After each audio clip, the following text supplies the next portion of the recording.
Welcome, everyone. I'd like to call the May 23rd, 2023 meeting of the Marine Resources Commission to order. Please stand for the Pledge of Allegiance by Associate Member France, followed by invocation by Associate Member Tackett.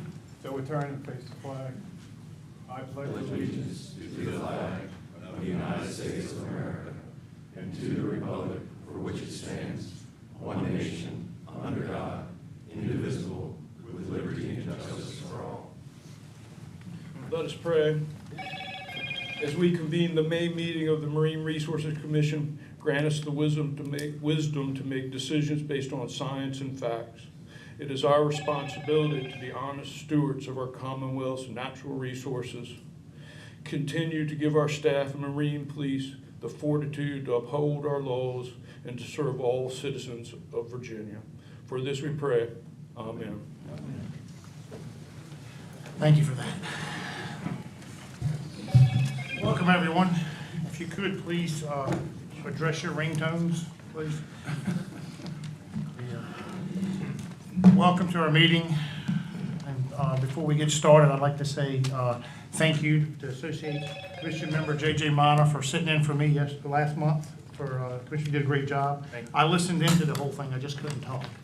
But you guys did a great job. Thank you so much for stepping up. That being said, we'll move on to the first item, which is approval of the agenda.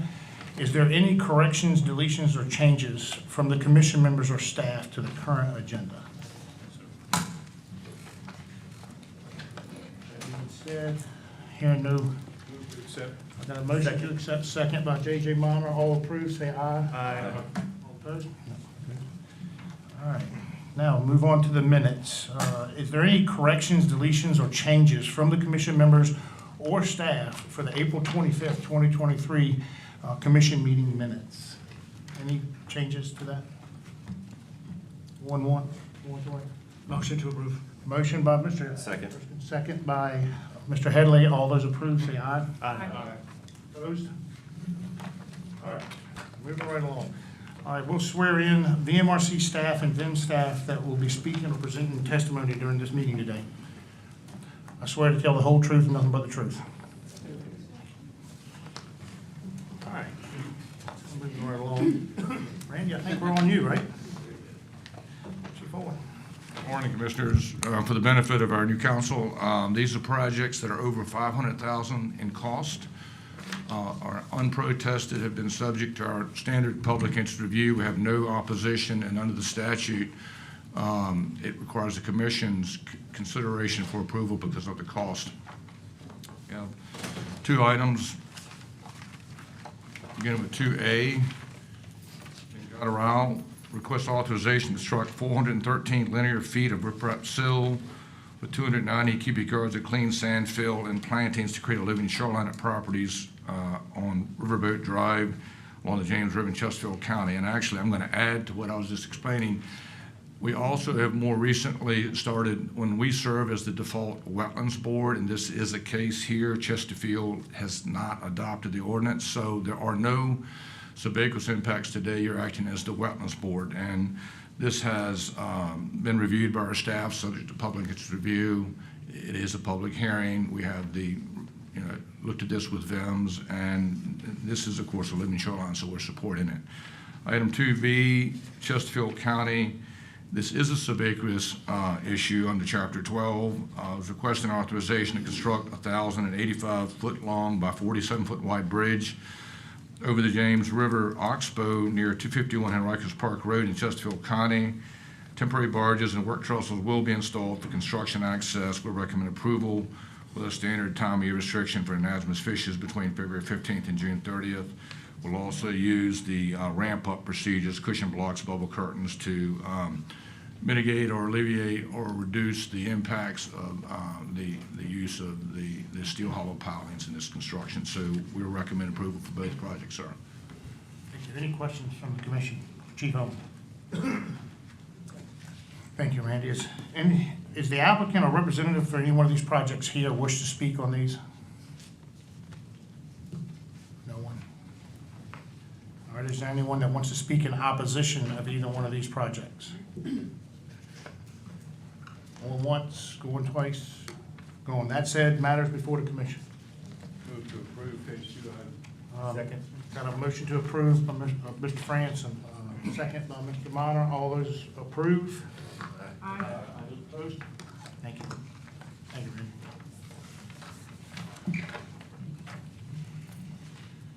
All right. Guess this is on you, Randy, right? Yes, sir. If I could take a 30-second break from item 3. As Mark Eversole to stand. This is the last meeting. Mark's going into the happy chore of retirement. He joined us in 2000. After a 3-year stint, he left us for a little while and went out in consultant land, and he came back in 2014. He's been with us ever since. He's been more than a colleague. He's been a friend. So, thank you. Thank you.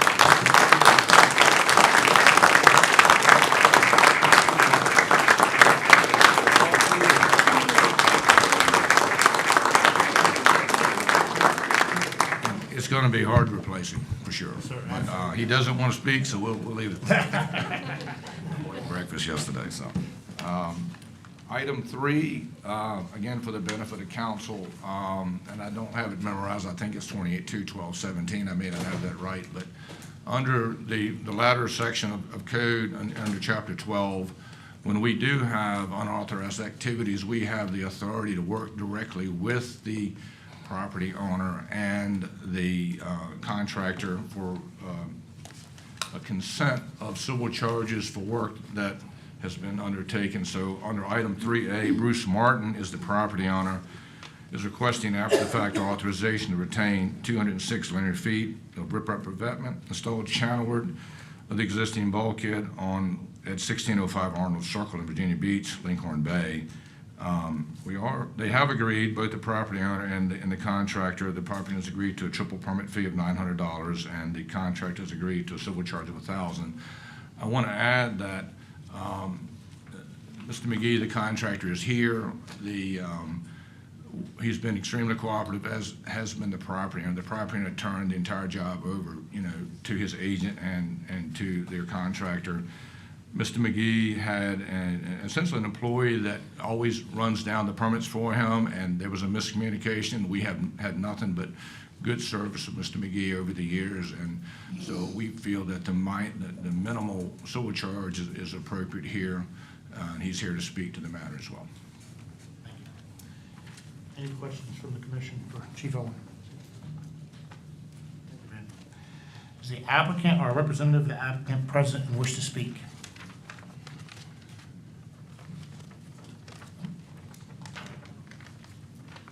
Any speakers in support that wish to speak?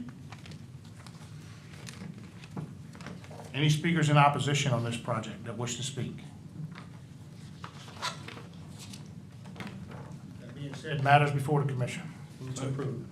A motion to approve. Second. Mr. Minor, second from Mr. Erskine. Any further discussion? That being said, all those in favor say aye. Aye. Opposed? Thank you.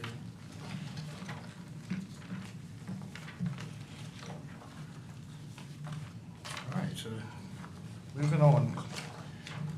Closed meeting for consultation with briefing by council. I don't think there's any need for that. No need to that. That one moves pretty quick. Let's go on to the next one. I think this is Adam. Is this Adam? Discussion for a review of application by Matthews County for a removal of a derelict vessel. This is a discussion item, is the commissioner just said, for abandoned derelict vessels. This is something that was brought in front of you last month. The agency did receive funding during the 22 legislation to help remove abandoned and derelict vessels in the state of Virginia through the waterways. Local governments and municipalities can apply to the VMRC for reimbursement or cost to be able to remove vessels. The one that has come before us is a $7,700 request to remove a 32-foot vessel. It's at Edward Landing at Quinn's Island. Currently, it's obstructing public use and navigation, as well as public safety in the area. They've gone through all the resources they can to get it removed by the owner, as well as brought to court. Right now, you can see that the cabin is starting to separate. It's also starting to remove boards from the dock. So it is becoming quite a problem for safety and navigation in that area.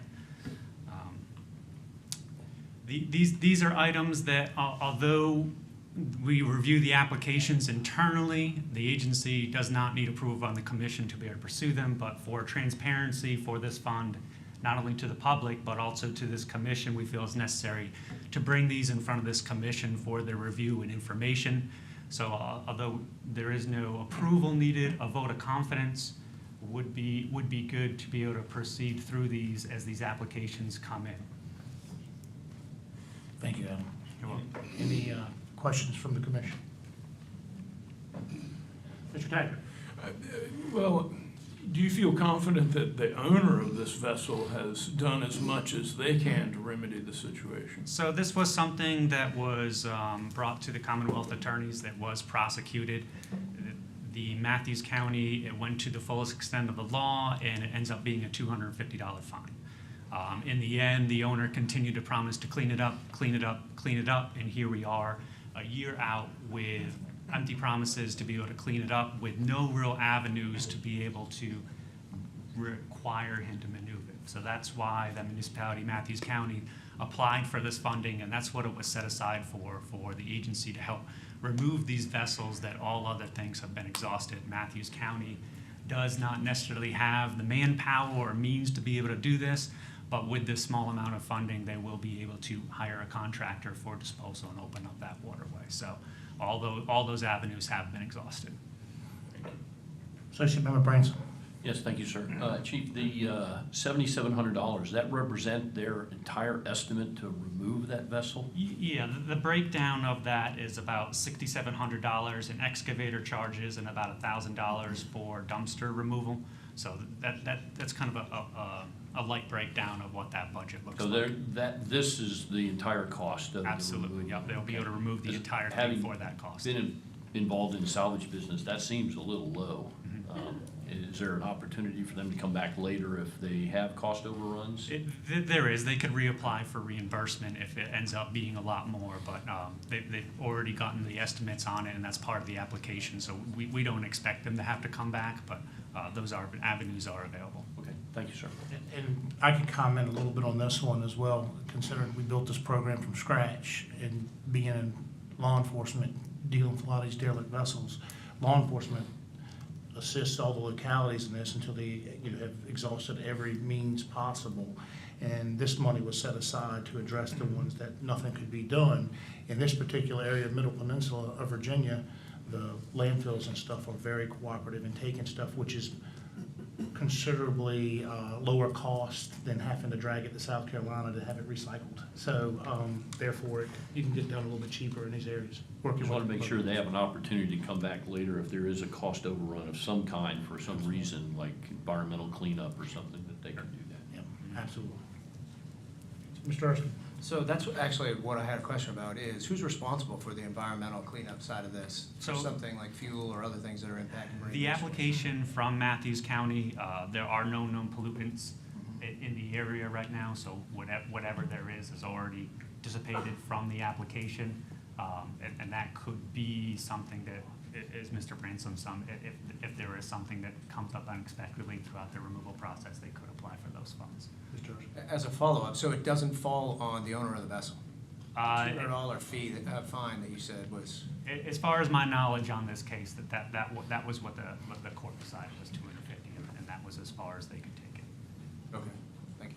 Yes, remember, guys, this is from the funding that was set aside specifically for this. And in every scenario, you're gonna run into the problem of what's the accountability measure to the owner? And I completely understand that, being from law enforcement, and at some point you run into a brick wall, and in some cases, there may be some individual, but they just typically don't have the resources. And this money was set aside for us to kind of delve out to the localities to address the ones that are kind of impacting the environment the most. As far as contaminated materials, if there's fuel or oil on there, the Coast Guard would get involved and would go and remove that if necessary.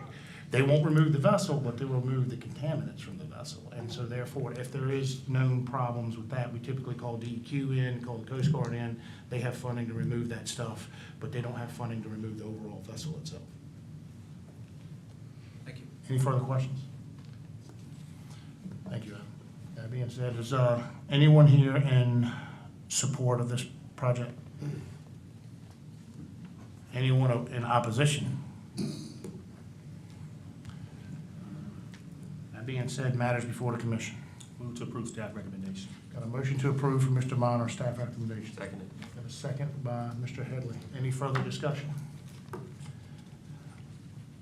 being said, all those approved, say aye. Aye. All those opposed? Thank you, thank you, Alan. All right, moving on to item number 6. I think this is you too, Adam. Absolutely.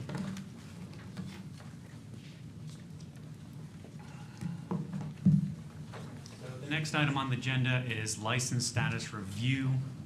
This is an item that this commission sees every few months as they come up.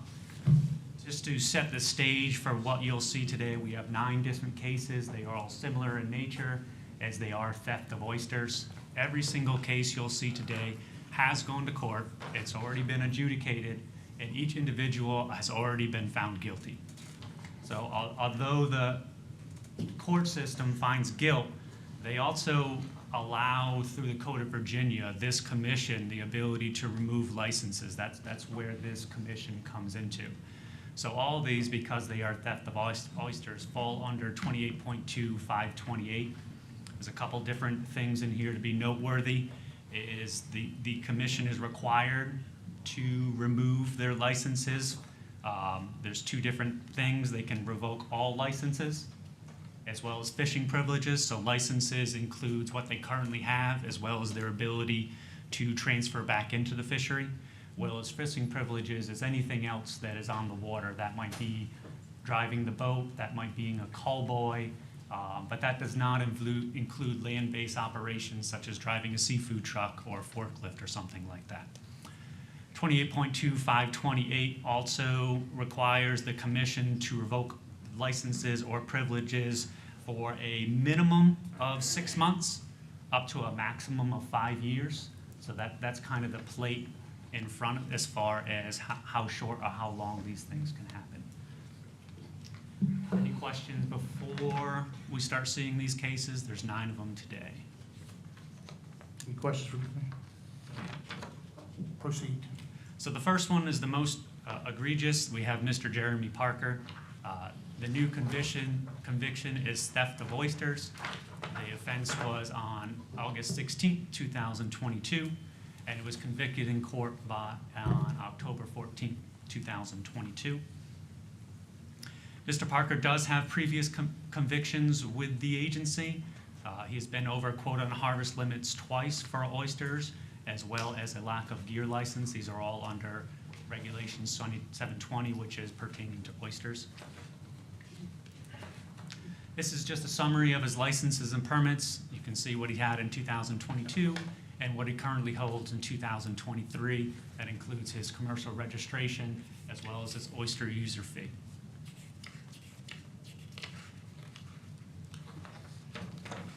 So all of these, the agency provides a summons to all the individuals on there. It's a courtesy from the agency. The Code of Virginia does not require us to have a summons for individuals to be heard in person or to come. All these cases can be heard in their absence. I have not checked the roll to see if these individuals are here and would like to speak for themselves today. So as we go through them, it would be in the best interest to call them up if they are here. So with these violations, because they are specific to stealing of oysters, they, as I said in the beginning, fall under 28.2528. And that's all I have for this first one. Thank you. Any questions in regards to Mr. Parker for Mr. King? From the commission?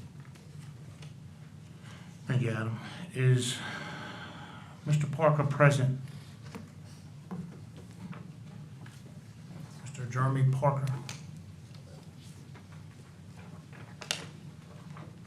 Have you seen him, Adam?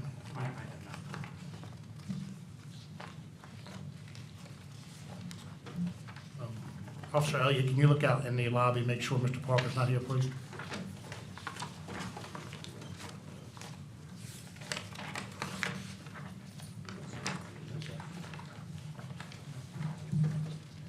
That being said, the license status review is before the commission for Mr. Parker. Is there any discussion?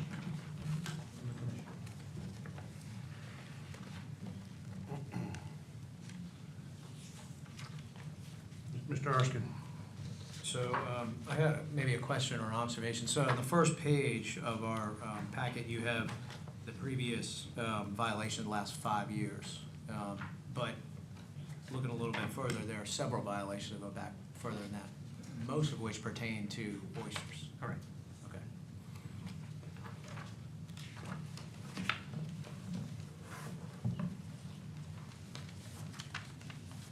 Any more questions? Mr. Tanker? So, given your intimate knowledge with this individual that described in these pages, do you have a suggestion for us between the minimum of 6 months and the maximum of 5 years? There is no staff recommendation. 28.2, 528 pretty much spells out the recommendation clearly. It is shall revoke fishing licenses and privileges for anywhere between 6 months and 5 years. So because 528 is so specific, there is no staff recommendation. I would note that, just looking how recent in 2019, similar violations and the distance and how many it was, it's pretty egregious. You're talking $550 worth for sure that we know about in this offense alone, 131 feet into someone else's or public rocks. Pretty egregious. Yes. Probably about as bad as it, especially, I would imagine this being the first one you said is the most egregious? Yes, sir. So this is probably about as bad as it gets.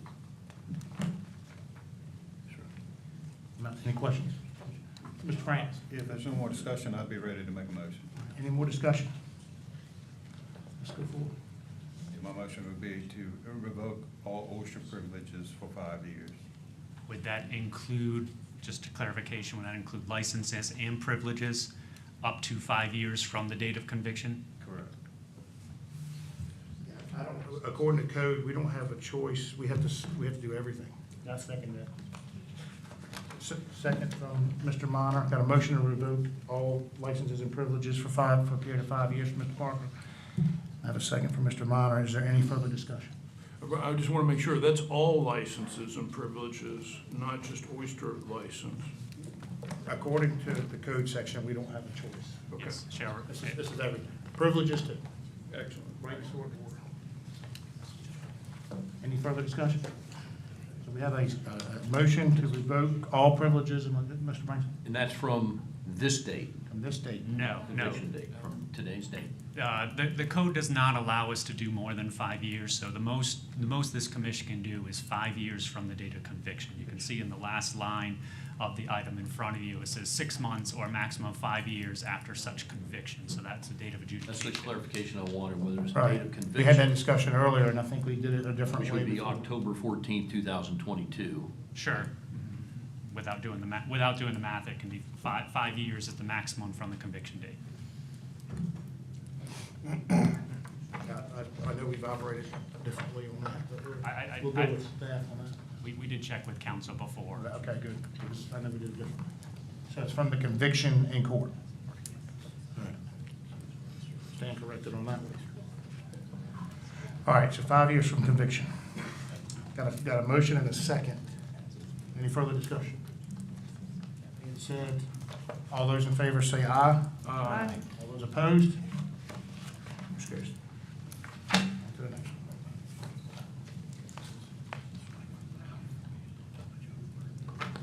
So the next case is similar in nature, as it is also theft of oysters, so it will again fall under 28.2, 528. Date of offense was August 16th, 2022. The conviction date was October 14th, 2022. This individual had no licenses and permits for 2023, has not held any licenses with the agency since 2017. There are no previous convictions from this individual. So this again falls under 282528, and this is where those fishing privileges come in, as well as the inability to transfer a license to get back into the fishery. So although they don't have any licenses to be revoked, those privileges, as well as the ability to get back in, is what is in front of the commission today, anywhere from 6 months to up to 5 years from the date of conviction.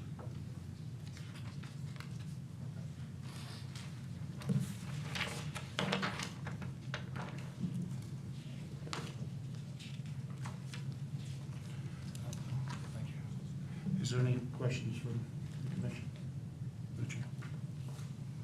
And is this a companion case with the last one? It is a companion case. It is the same incident. That being said, is Mr. Kafari in the audience here? Have anything to say? Mr. Elliott, not out there? All right, thank you. That being said, any questions from the commission?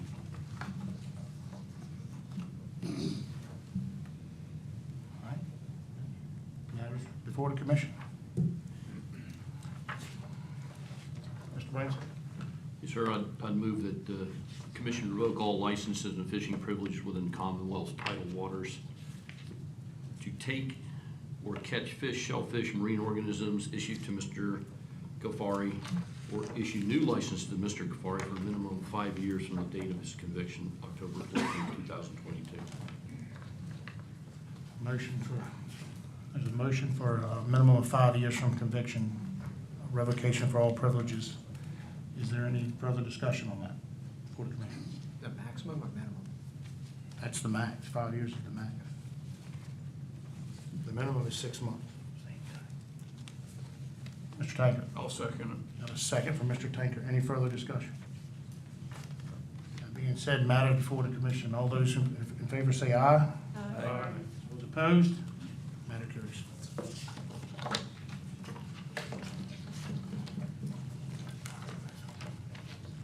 The next case in front of you is Mr. Kenny Jenkins. This so again falls under 282528, as it is related to the theft of oysters in the Commonwealth. The date of offense was April 13th, 2022, convicted of that on June 28th, 2022. There's an additional conviction, oysters outside of the season, and that has the same date of offense as well as conviction date. Mr. Jenkins does have previous convictions associated with revocation. You can see them in front of you rather than me reading them to you. They're also in the packet in front of you. But it does have unlawful dredging equipment, improper marking grounds, as well as theft of oysters back in 2013. So just as a little follow-up, Mr. Jenkins did appear in front of this commission for 3 oyster convictions back in July of 2014. At that time, the commission did revoke all of his licenses for 1 year. That was from March 2014 all the way through March of 2015. You can see the licenses and permits in front of you. His licenses include currently a commercial registration, as well as that oyster user fee. All the other licenses fall underneath of that.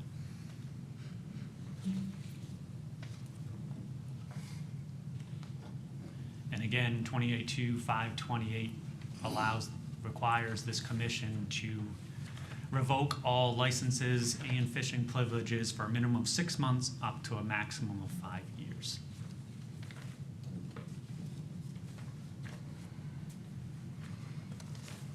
Thank you. Is there any questions from the commission for Mr. King? I have a question. Mr. France? What is the, I see public ground number 1, what is that area?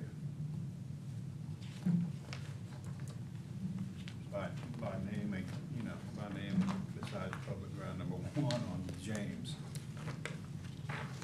Officer Elliott's here. Is this Elliott's case? Whose case is this? Yes, come on up.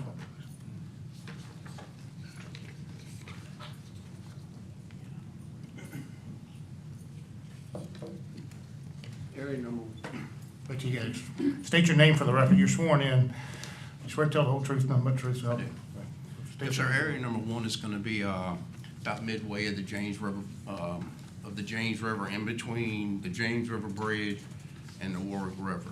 So it's about midway, right off of Huntington Park, Hilton, right off of that area.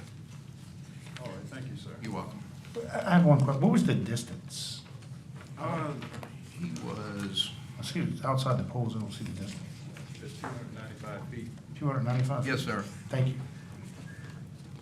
Thank you. Any more questions for Officer Elliott? Thank you. More questions from the commission? No more questions? Thank you. Is Mr. Jenkins here, wish to speak? Good morning. Good morning, sir. Raise your right hand. You swear to tell the whole truth, nothing but the truth? I do. State your name in the microphone for the record, please. Kenny Jenkins. Proceed, sir. All of this charges and stuff is occurred on private oyster ground. And I don't have problems with my boat on the public stuff.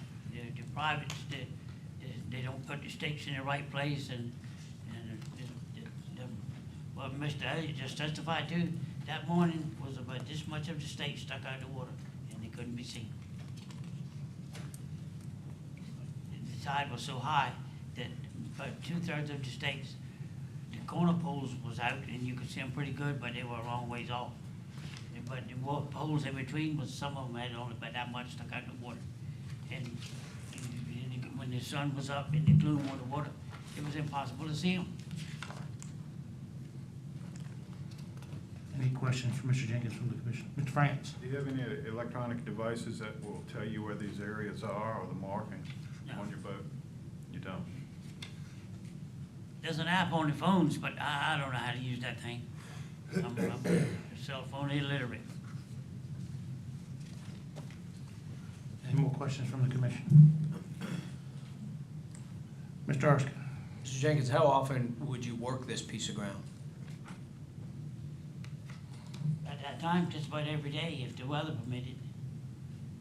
So you were pretty familiar with this piece of ground? Yeah, but it's a huge piece of ground. It's like 1,700 acres. And, you know, so if you're on one side of it, you can't see the poles on the other side. And some of them under the water, some of them get knocked down. It's nothing, none of this has happened intentionally. You know, there's two people on the boat and you got your head down, both are working, and my boat's she's 48 feet and it takes a long way to make a circle. And you happen to look up and that good stake you're gonna go by.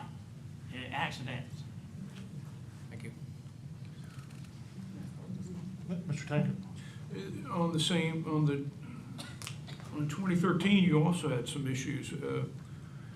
Were you not concerned that something could happen to you yet again if you weren't careful? I am now. My boat is the wrong type of boat for doing that kind of work, and it's not gonna happen again. Too big, the boat is.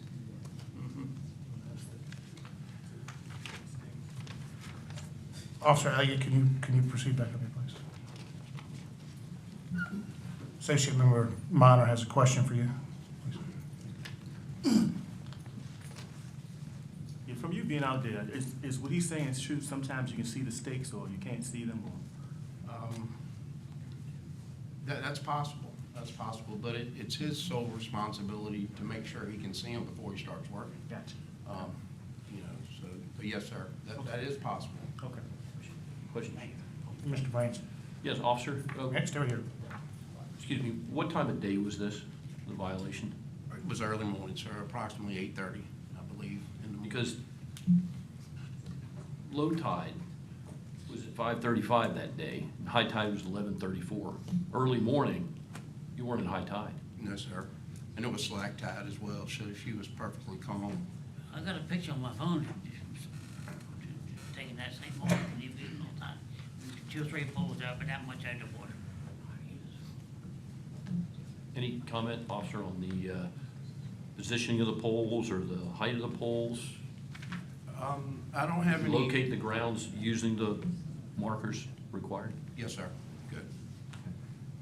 And, you know, the markers are supposed to be in place before you work.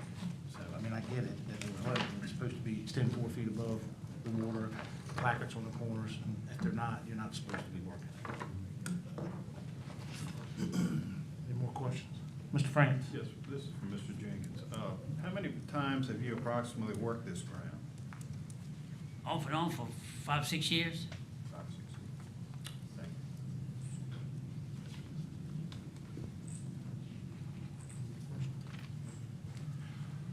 No more questions.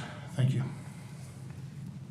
That being said, matters before the commission, any further discussion? Commission operates on motions.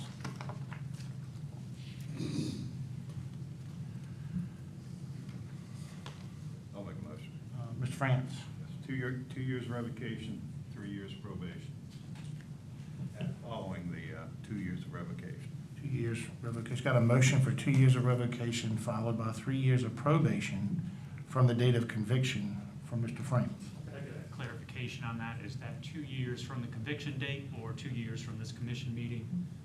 That would be 2 years from the commission meeting. I don't 2 think, years from today. yeah, well, I don't think we should operate with 2 different dates. If we have to operate with the conviction date, I'm kind of entitled, like, in line with Mr. Branson. I think we stick to the conviction date if we have Is to. he, Well, that's fine. That's fine, that's why I'm just That's asking for From the clarification, because conviction in the date. past, it's been done differently. Yes, sir. I would agree it's been done differently. That's kind of where the confusion was. so that would be the, if I could, Commissioner, you said 2 years revocation from conviction date of June of last year and 3 years probation following.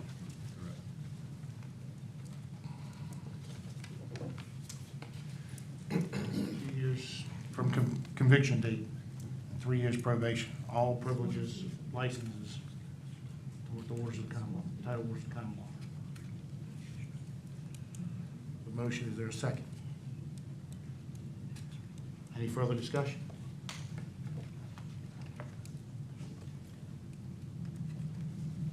No further discussion, no second? Going once, going twice. That motion fails. Do I have another motion? Commissioner, I would move that, that it be 3 years and 3 years suspension revocation from conviction date and 3 years probation. He's already served 1 year of that revocation period oystering from June of last year till June of this year, so. That would have to be 3 years revocation plus Yes. 2 years of probation. Oh, We 2 can't years go beyond probation, that. We yes. can't go beyond that 5 years. I understand. Thank you for that clarification. Amended, my motion amended to that. This is a new motion. The first one failed.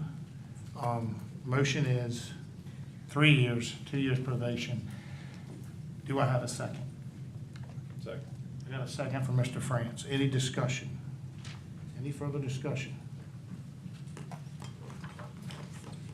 3 years, 2 years probation from conviction.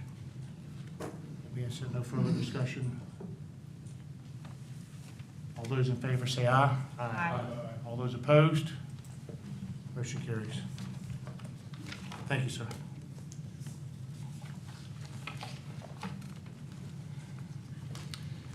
The next one on the agenda for the commission is Mr. Michael Holt. Mr. Michael Holt has 2 new convictions, one theft of oysters. The date of offense was February 18th, 2022.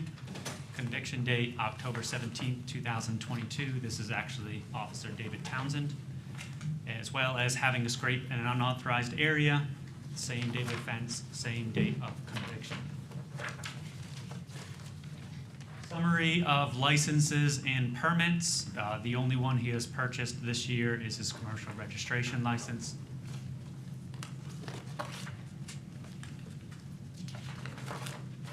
again, falls under 28.2.528. The commission shall revoke all licenses and privileges for a minimum of 6 months to a maximum of 5 years.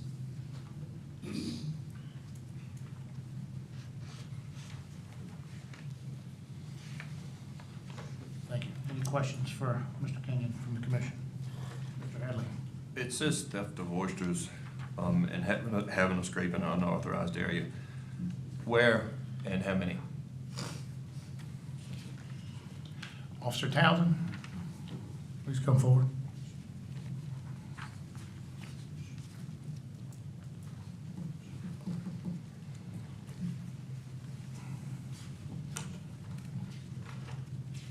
Good morning. Raise your right hand. You swear to tell the whole truth, nothing but the truth? I do. Please state your name in the microphone for the record, please. Officer David Townsend. Go ahead, Mr. Hadley. Your question.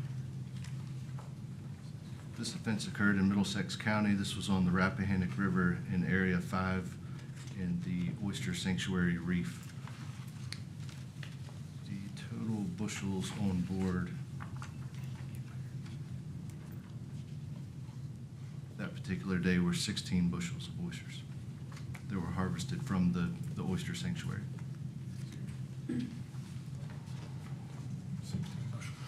Yes, sir, Mr. Hadley. So he was actually in the sanctuary? Yes, sir, he was.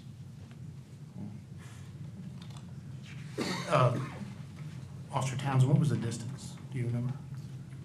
He was in the middle of the sanctuary. Right in the middle of it? Yes, sir. Ms. France? Officer, that 16 bushels, was that for one license holder or two?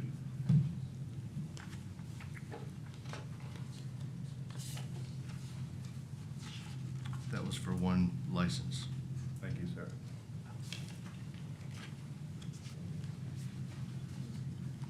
How big is the sanctuary? Adam, do you know how big the sanctuary is? I don't know how big. Andrew, Mike? Yes, You know sir. that sanctuary? I've got that here. Yeah. It's 200 feet wide by 846 feet long. So he's roughly a couple hundred feet from the edge. I've also got some pictures of the markings of that sanctuary, if you'd like to see those. I think we're good on that. He's 200 feet within the middle of it. Right, Yeah. it's marked by a fixed pylon with about a 3-foot sign on both ends of that sanctuary. Any more questions from the commission? Mr. Taggart? On your GPS, that's generally a marine GPS, it'll be there too, won't it? I don't believe the sanctuary is going to be marked on the GPS. Okay. It should be marked on his map, his MRC map that most of the folks are using. I'm not aware if he was using that particular day or not. All right, thank you. Any more questions? Thank you, Officer Townsend. Thank you. Is Mr. Holt here? Wish to speak on his behalf? Mr. Michael Holt. Officer Townsend, can you check and make sure he's not in the lobby, please?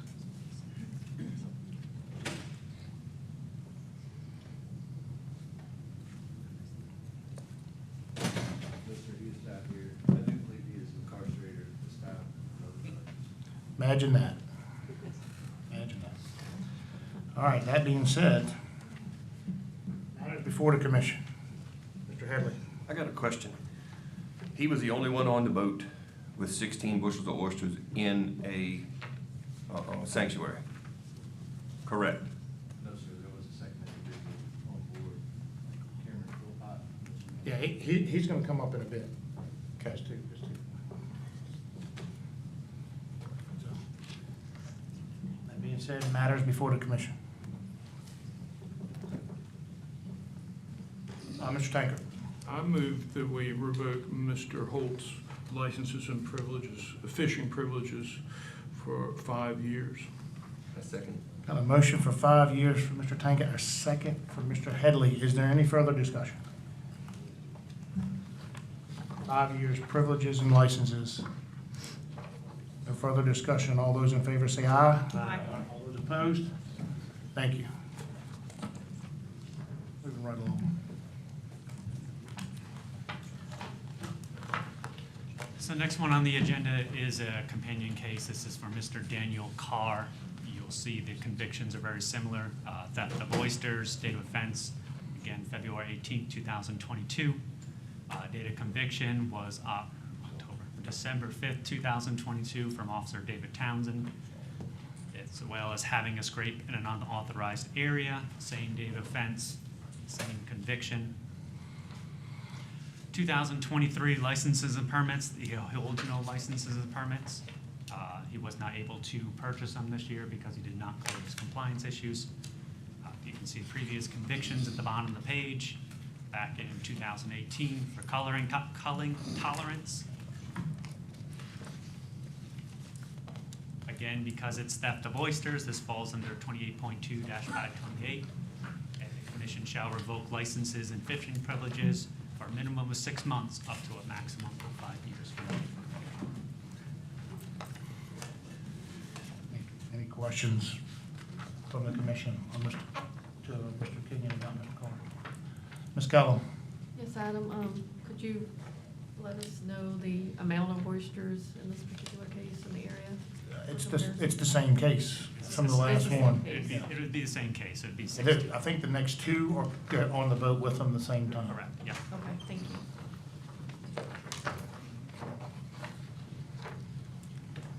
Come on. Yes, sir, Officer Downs. Sir, if I could just clarify, this is a similar case, but it is not the same case. This incident occurred the same day at the same time, but it was a totally separate vessel in a totally different area. They were not in the sanctuary. You weren't in the sanctuary. Now, the Philpott one, was that this companion case with the previous one? It Okay, was with so this this one's alone. Is there anybody else on the boat with this individual? Is there another charge? Mr. Philpott and Mr. Holt were on one vessel. That's one case. The second case is Mr. Belvin and Mr. Daniel Carr. All right, we need to keep them together. Yes, sir. So, no worries. All right, so this is a new one.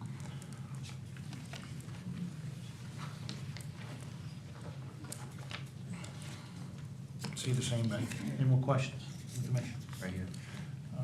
Can we, Ms. Fuss?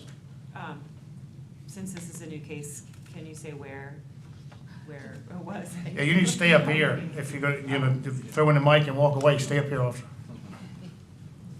You can sit down right in this front row. We love seeing you anyways. It's awesome. We feel safe.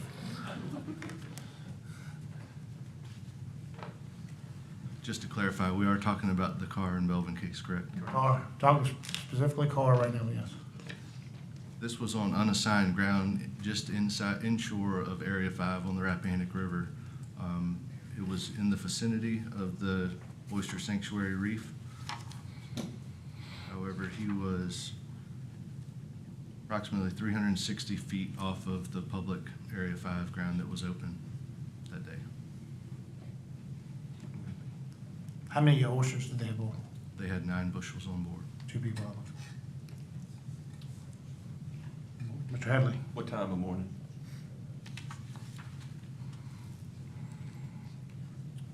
Approximately 10 o'clock in the morning.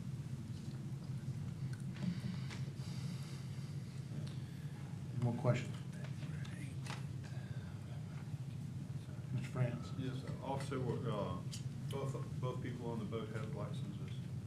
Yes, sir, they did.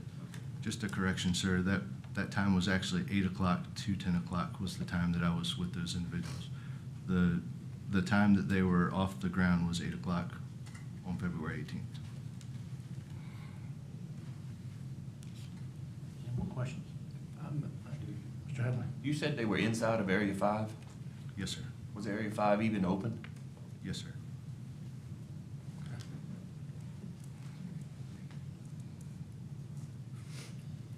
This was in 2022, sir.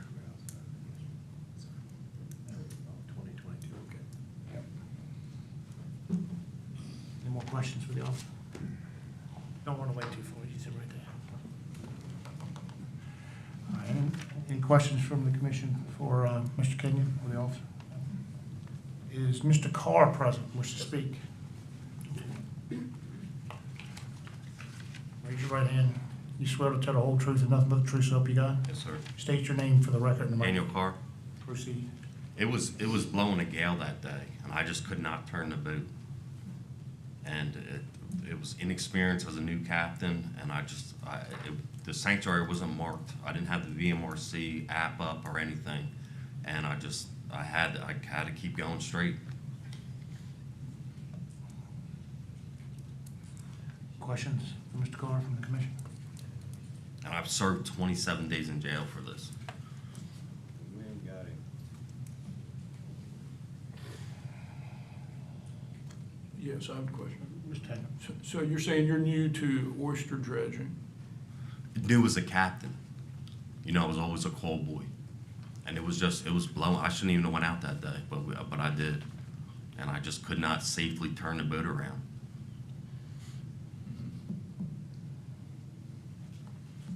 Question. Mr. France? What size boat were you in? I believe it was 25 foot. Seahawk. Is it your boat? No, it's Peyton Mason's boat I was running. Any more questions? France? Sure. In court, you didn't pay any restitution to the oyster restoration fund? You just had a fine and court costs? Yeah. And the jail time? Yes, that you sir. served? Yes, sir.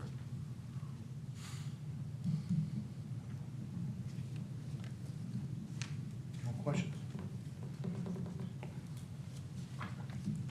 No more questions? Thank you, Mr. Carter. Matters before the commission? Any discussion? Mr. France? Yeah, I would make a motion for 3 years revocation, 2 years probation.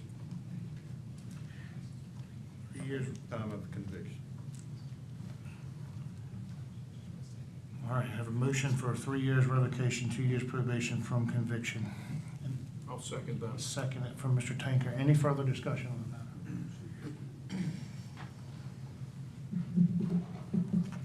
Discussion?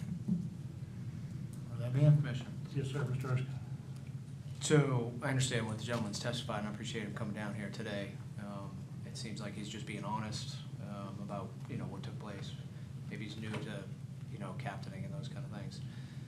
I'd be a little bit more comfortable with something slightly less than a 3-year revocation. I think the other ones that we decided upon were certainly egregious, and this was, I'd know, It was an outside honest of mistake. Area 5, but on unassigned ground, not in a sanctuary and not in some other areas. Has the previous conviction, I see, for culling tolerance as standards, not theft of oysters. So I'd offer a substitute motion Okay. for a 1-year revocation of all fishing privileges and licenses and a 3-year probation. We have a substitute motion for 1 year revocation from conviction, 3 years probation. Any discussion on that? Mr. Tanker? I would just say, you've got to be careful when you're out there. The state has invested a large amount of money into bringing back oysters to our Commonwealth, and that this is a serious offense, and I think one year doesn't do the offense justice. I agree. And just to be clear on that, the adjudication date on this one is December 5th, 2022. So 1 year would be December 5th, 2023. That is what 1 year is from that adjudication date. Well, we have the substitute motion on the floor. Do I have a second for the substitute motion, 1 year, 3 probation? Do I have a second for that? Mr. France? I would ask the maker of the motion if he'd accept a friendly amendment for 2 years and 2 years probation. Sure. Yeah, Sure. I think that's reasonable. I think we understand where we are in something like this. I do agree with Mr. Tankard that, So we have an amendment to the substitute yes, sir. from 1 and 3 to 2 and 2 from conviction. Amendment to the substitute. We're getting complex here, guys. Amendment to the substitute. Do I have a second on that? Second from Mr. Branson. So that amendment to the substitute made by Mr. Francis, second by Mr. Branson.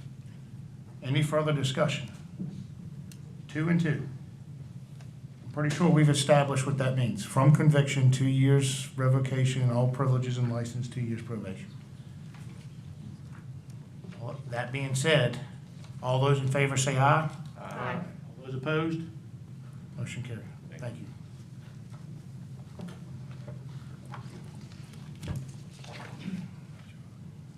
And I did misspeak earlier on companion cases, but the next one you do hear for Mr. Thomas Belvin is a companion case to Mr. Carr, the one you just heard.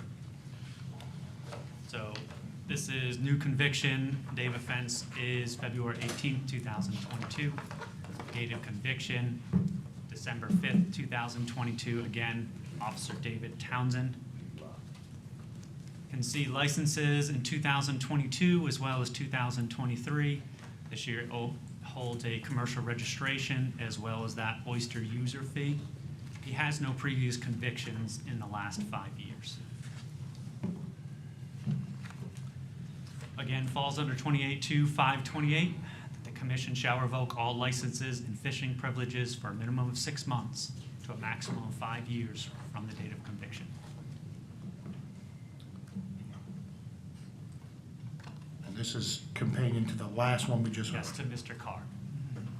So this is I'm assuming a mate, I guess, since he was running a boat. Any questions for Mr. Kenyon from the commission? Thank you, Adam. Is Mr. Belvin here, wish to speak on his behalf?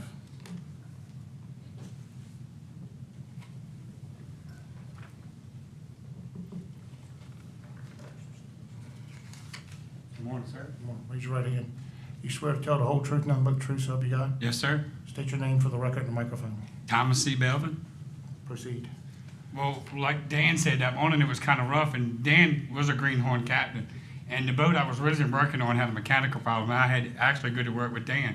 But when we crossed that imaginary boundary and Mr. Townsend found us, he could have been a little bit more compassionate about his side of it. Because me and Dan were struggling that morning. I'm sorry, I got to pay bills. And I work 300 days a year on the water. I don't do nothing else. And to have my license taken away, I just don't know what I'm going to do. I mean, that's all I can say for myself. Because I had to plead guilty to something I was innocent to. I was misled by my lawyer. I gave $3,000 to him for him to make a plea agreement to me to plead something I didn't think I was guilty of. I was just there. I mean, it's hard to believe, but I've been working on the water for 38 years. I ain't never had to steal anything. Any questions for Mr. Belvin from the commission? Questions? Yes, sir. Mr. Tackett? So, given your experience, you didn't realize... Yes, sir. I told Dan several times that morning to hold the drudge and go to the left, go back offshore.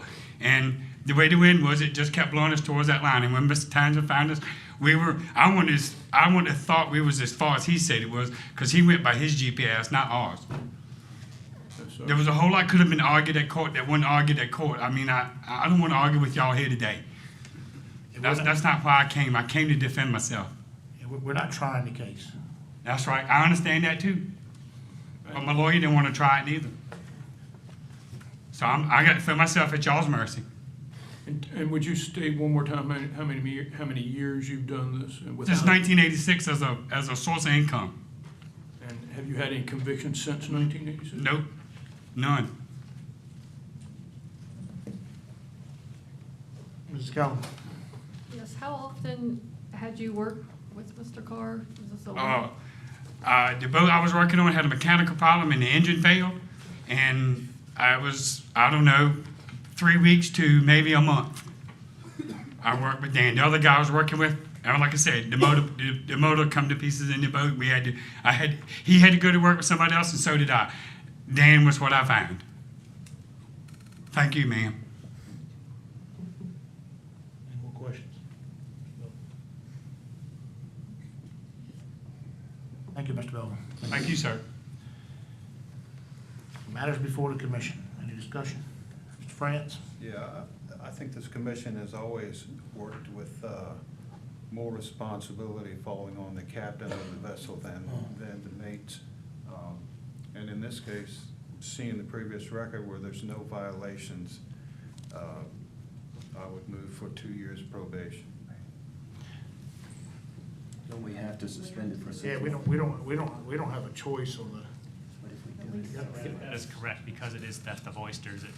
They shall revoke for a minimum of 6 months, up to 5 years. So that is from the adjudication date. The adjudication date is December 5th, 2022. June 5th, it would be up. So 6 months would be June 5th. 6 months revocation would be June 5th, 2023. I'll change my motion to 6 months revocation and 2 years probation. I second it. 6 months and 2 years. Second, any further discussion? Any further discussion? That being said, all those in favor say aye. Aye. All those opposed? Motion carries. Thank you.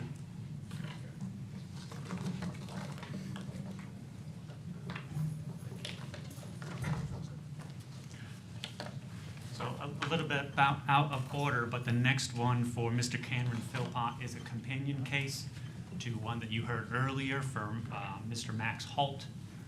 Mr. Max Holt, the decision on that was 2 years revocation as well as 2 years probation, just as a reminder, since these are out of order.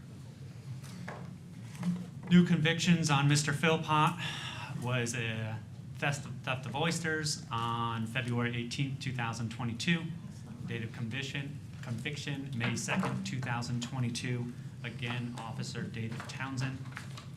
Mr. Philpott does not own any commercial licenses for 2023. He transferred them in June of 2022. No previous convictions in the last 5 years from Mr. Philpott. Since it is the theft of oysters, the commission under 28-232-2528, the commission shall revoke all licenses and fishing privileges for a minimum of 6 months up to the maximum of 5 years. Any questions from the commission? Ms. Keller? Could you remind me, you said this was a companion case to Holt, Yes, ma'am. and you said 2 years. The commission's decision on that, I believe, was 2 years revocation with 2 years of probation. I think it was 5. I'm sorry, I misspoke. It was 5 years. Sorry. 2 and 5. I'm gonna ask the question, which one of these is the, I must, this guy didn't, is he the captain? Was Mr. Philpott the captain, or was Mr. Holt the captain? He was the mate that particular day. Philpott was the mate, okay, thank you. Any more questions for Mr. King? Thank you, Al. Mr. Philpott, in the audience wish to speak? Officer Pierce, can you check out in the lobby and make sure that Mr. Philpott's not out there patiently awaiting our conversation? Thank you so much. All right, matters before the commission. Any discussion? Not, commission operates on motions. You know, I'll just mention that, again, this is a companion case to the fellow who was obviously in a sanctuary, correct? Yes, sir. This one's right in the middle of the sanctuary. It's hard for me to imagine a mate wouldn't be contesting that and worrying about his own license. So thus, I would move to a similar decision. With regard to Holt, it would be I would move for a 2-year revocation and a 5 years of probation. 5 years, 5 years, 5 years, or 3 years. That was that, excuse me, 5 years revocation, excuse me, I'm duty this morning. So what's the motion? Excuse me, but I moved to have 5 years of revocation. 5 years revocation. All right, we have a motion for 5 years revocation. Mr. Branson? Second. Okay, any discussion before we move forward? 5-year revocations of licenses and privileges, and have a second for Mr. Branson. That being said, all those in favor say aye. Aye. Those opposed? Motion carries. Thank you.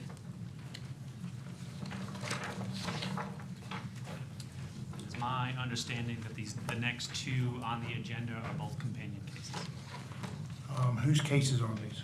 They're Mr. Robert Jenkins and Mr. Willie Shifter. Who's the officer? Officer is Mr. Patrick West. These companion? Yes, sir. All right, thank you. All right, well, for sure. You can come on and stand up here just in case. Thank you, Officer Townsend. So new convictions, you have theft of oysters on February 25th of 2022. Date of conviction, December 5th, 2022. Theft of oysters again on February 24th, the day before, same conviction date. Failure to pay an oyster user fee, February 24th, 2022. Fishing waters of the Commonwealth without a license, that was on February 22nd, 2022, same conviction date. And failed to register as a commercial waterman in the Commonwealth of Virginia on February 22nd, 2022. Mr. Jenkins holds no 2023 licenses or permits. He never had a commercial card, hence the charges for not being a registered waterman in the state of Virginia. No convictions in the last 5 years. This again falls under, because it's theft of oysters, 28.2-528, where the commission shall revoke all licenses and fishing privileges for a minimum of 6 months or a maximum of 5 years from the date of conviction.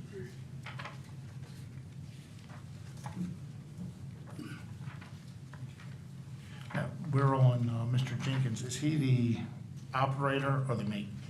The mate, Mate. sir. That's what it is, mate. I would ask the commission, you think we should hear the operator captain first? I would. Yeah, I would think so. Yeah, you know, because, you know, if there's a chance you're gonna make it lenient, you don't wanna make it more lenient, in my opinion, towards the captain, who's the sole person in charge of the vessel. So, unless there's any objection, I'm not gonna make run this for a vote. I'm just gonna say, can we move that one back, since they're companion, and go right to Shiflett, please? If the commission wishes, yes, we can move through it. There's no agenda change that needs to be moved on. All right, let's go. Mr. Willie Shiflett, new convictions, theft of oysters on February 25th, 2022. Date of conviction was December 5th, 2022. This is again Officer Patrick West. Theft of oysters again the day before on February 24th, 2022. The same conviction date. Theft of oysters again, February 22nd, 2022. And over quotas and harvest limits on that same day of February 22nd, 2022. All those conviction dates were December 5th, 2022. As far as licenses and permits that are held, 2023, he owns a commercial registration as well as holds that oyster user fee. He has no convictions in the previous 5 years.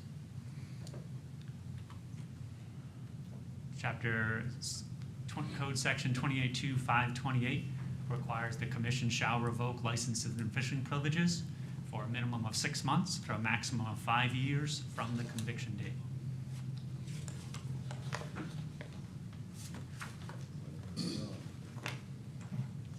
Any questions from the commission?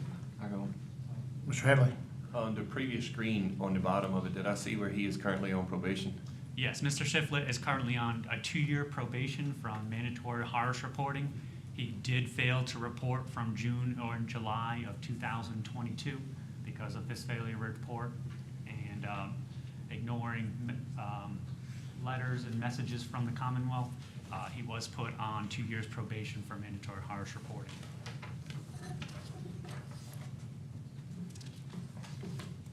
Just some information on that you can see in front of you as far as what letters as well as email, so due diligence as far as contacting him.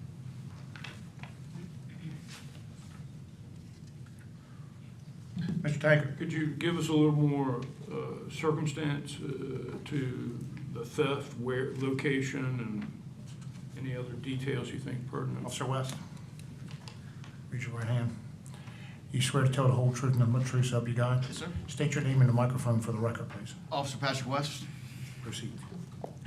Yes, this was on the Rappahannock, month of November, December, which would have been Area 6 and 7. Public ground. And I'm just gonna say, so these are gonna be 16 bushels each event, 8 bushels each event? Yes, sir. something like that? So 16 each event? 2 people on the boat, 1 card holder using someone else's card. I see clearly now the rain is gone. So they were using somebody that wasn't on the boat to get an extra limit. Correct. Yeah. And follow up. Yes, sir. When you came upon these people, and you visited with them 3 different occasions, I see here. Yes, sir. What was their attitude for each visit? The first one had to deal with the harvest reports. I think that's why they were late at the time he was put on probation, because this was going on. I do know that Mr. Shiflett is responsible for his harvest reports, but Samantha West, who was in charge of turning all that stuff in, that's why her email address was on the previous screen. She was charged by Mr. Shiflett. Yes, she was helping him with his harvest reports for the oyster season. We had spoke several times. This was done on a shellfish check at a seafood business, which we were used to do. Run in, check the tags, check the numbers, just a normal business that we were allowed to do. And come to find out that Kevin Ben's name was on a tag with Mr. Shiflett, and Kevin Ben's was in the hospital with COVID for that week, for 2 weeks. When I spoke to them, of course, the interviews went different. You know, it started no, then trickled on down to cooperation. Right. Well, it's kind of hard to go through the lie about the medical records. Yes, Kind of sir. know where they're at in their hospital. Mr. France? Probably doesn't have any bearing, but were all 3 individuals charged? No, Mr. Benz was not. Benz was not because he received no monetary value, no compensation, and did not know his card was being used. So these 2 individuals were using his card and license without him knowing it to catch an extra limit, Yes, sir. which, for the record, it is illegal in Virginia to serve as an agent for any oyster fishery. Correct. So, is there any further questions for Officer? Thank you. Sit right there just in case we have a Yes, sir. question. Thank you. That being said, which one? Mr. Shiflett? Mr. Shiflett, are you here? Wish to speak on your behalf?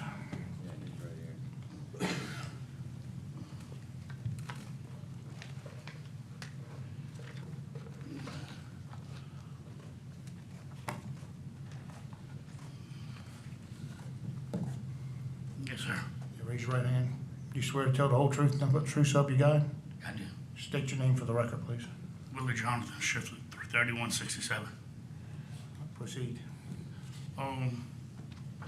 That winter, my best friend, Kevin Bennett's come. We grew up together. I don't know what month it was, but he came to me. We met at Food Line, begging me for a job. I says, yeah, I need that can, you know. He had his license, you know, work for me. I said, that'd be nice. I can get extra 8 bushels, you know. He says, please just do me one favor. I says, what is that? He says, make sure I get my 40 days in, because I'm going to sell it because I'm unable to do it. When I kind of laughed at him at first, because I know how it is. I'm practically disabled right now. I have a hip put in, and I have 2 knees put in, and have a back operation.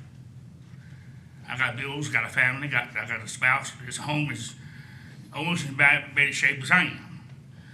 And I don't believe in stealing nothing in Jesus' name. I'm not a thief by far. I'm not a thief. I believe in working for myself, taking care of my family. I've been working in the water since I was 14 years old. I'm 56 years old today. And one thing I ain't is a thief.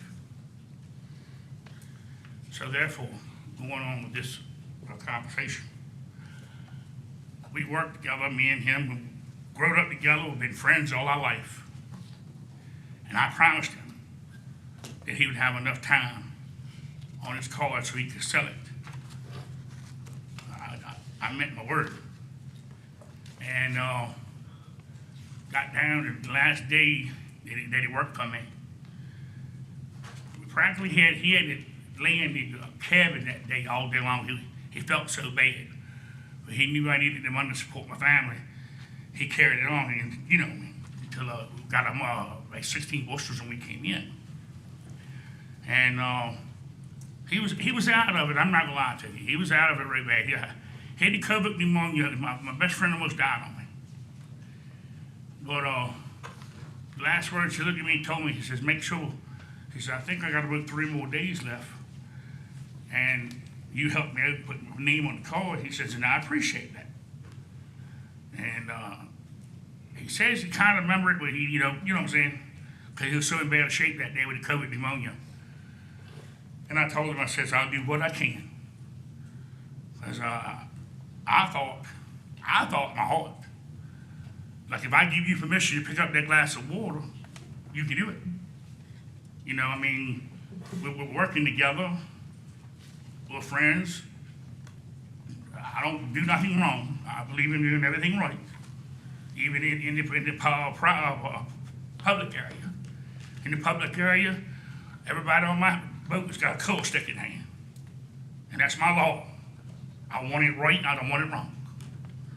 My equipment goes the same way. If I ain't got my equipment right, one morning this winter, I had a running light out. I wouldn't leave to sunrise because that's against the law not to have a running light going. That's how particular I am. I believe the law. And for the record, I have helped the law quite a few times in a lot of stuff. I don't believe in people doing wrong. I've helped the law. Quite a few law. I'm known to help people. When the law calls me and he asks me questions, I tell the truth for what I do. So I don't hold nothing against the VMRC officers. That man there can tell you, I worship them. I really do. I'm not like most people when the VMRC officers come aboard the boat and you mother this and mother that and mumbling underneath your breath. I'm not like that. I worship the ground that them people do for a living. Just like I do. I mean, everybody's got a job.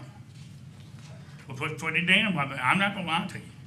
I thought by Kevin giving me the permission to use his card, just for 3 days is all he needed extra so he could sell it. I mean, I had 10 more days to go that season. If I was doggish, I could have done the whole 10 days for the money. You know what I'm saying? I won't doggish. I just done what he needed and that was it. I done it to help him. I done it as a friend, not as an enemy. So, therefore, I mean, there's nothing else to say. That's the reason why I done it. I thought that I wouldn't get no trouble. Because I'm already paid $4,000 to a lawyer that won't work a quarter. And It seems like a common theme right now today. $1,385 to get to jail, they overwhelm me. And $1,000 fine, I think I paid everything to do with the oyster thing y'all was talking about a while ago, I already paid everything. So it cost me $6,385 and 30 days in jail. And can you imagine the shape I'm in? And I won't let take no Percocet in there. Can you imagine when I went through 30 days in jail? I have been through hell. I'm spent all the money I had. I'm broke. Trying to prove that I was not wrong. I didn't think I was wrong. I mean, the man was working for me. How can I go wrong when a man is working for me and give me permission to use it? But I'll tell you one thing, if I knew all this was going to happen, I would have denied him 3 days for him. I promised the Lord that, because I didn't know by helping a friend, you spend so many thousands of dollars, and then it keeps going on and on, like I'm a turnip with full of blood. I've done all I could do. I swear to you in Jesus' name today, I thought I was doing right. And that's my word of God. I didn't do it for selfishness. I did it to help my friend. Nobody else won't take him because he's an alcoholic. I take him because he's my friend. Thank you, Mr. Schiffer. Thank you. Is there any questions from the commission for Mr. Schiffer? Mr. Taggart? Mr. Shivler, how long have you been doing this? I was out 14. So you said you were 56, so it's almost 42 years. This was my livelihood, take care of my bills, my family, and my fiance. And is this the first time you've ever used another person's license? Oh, yes, sir. Oh, yes, sir. And then last time too, I promise that. I learned my lesson. Believe me, I can barely stand up now. Like I said, I don't believe in doing nothing wrong. I believe in doing it right. And if you don't put Jesus in your heart, you ain't gonna make it. Hey, Mr. Tankard, the agent issue for Orson has been in effect for ever. He's here today to speak on behalf if you want to speak to him. No, he's not up for revocation. I brought him with me just in case. Any more questions from the commission? Thank you, Mr. Shiflett. You know, I will say that it is rather peculiar. You didn't use it the other days. You just got him as 3, which shows me that you knew you weren't supposed to do it in a way, 1. And 2, you know, there's our shellfish, and the shellfish division and the replenishment division work very well with people when they're sick and when they're hurting. And I didn't receive any calls. They never approach me, and they do every time, every single case that comes, even when the law and the regulations don't allow us. We bring them, as you have seen, the Shellfish Division has recommended them come before the commission. As you've seen the last meeting and the meeting before last, because if we're hampered by the law, we suggest they go before the commission, which is the legal avenues they have. We would never suggest just pile them on and use somebody else's in deceit. That affects a lot of things. If somebody ever gets sick on an oyster or something like that, I mean, there's so many ramifications here we don't need to discuss today that it needs to be made sure it's attached to the right person at the right place at the right time. That being said, matters before the commission for discussion and action. Do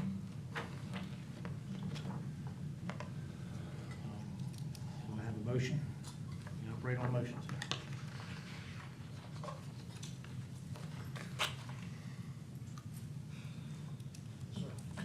You know, I certainly feel for Mr. Shiflett. A person's health means a lot to every one of us.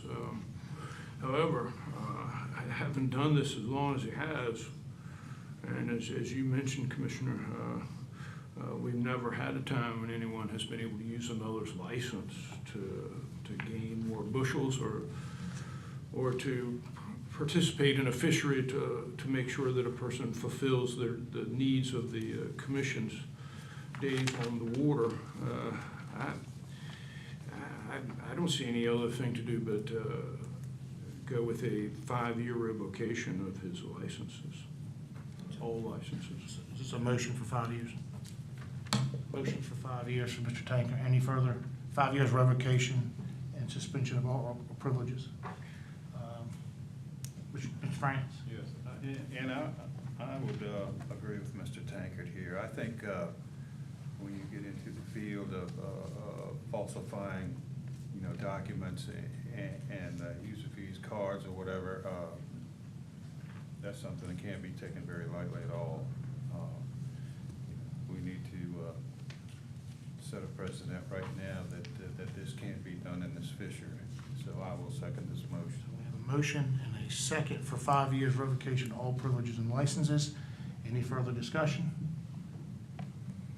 That being said, motions for the commission for 5 years revocation of all licenses and privileges to work the tidal waters of the Commonwealth. All those in favor say aye.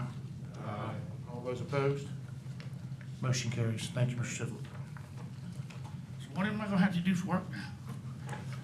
Mr. Shiflett, this has been heard. It's already been heard in court. The colonel will escort you to front. Any questions you have, he can answer for you, as well as the lady at the front desk. You can appeal the decision from the commission to circuit court. You can appeal the decision to circuit court from the commission, and they will instruct you how to do that up there. Thank you.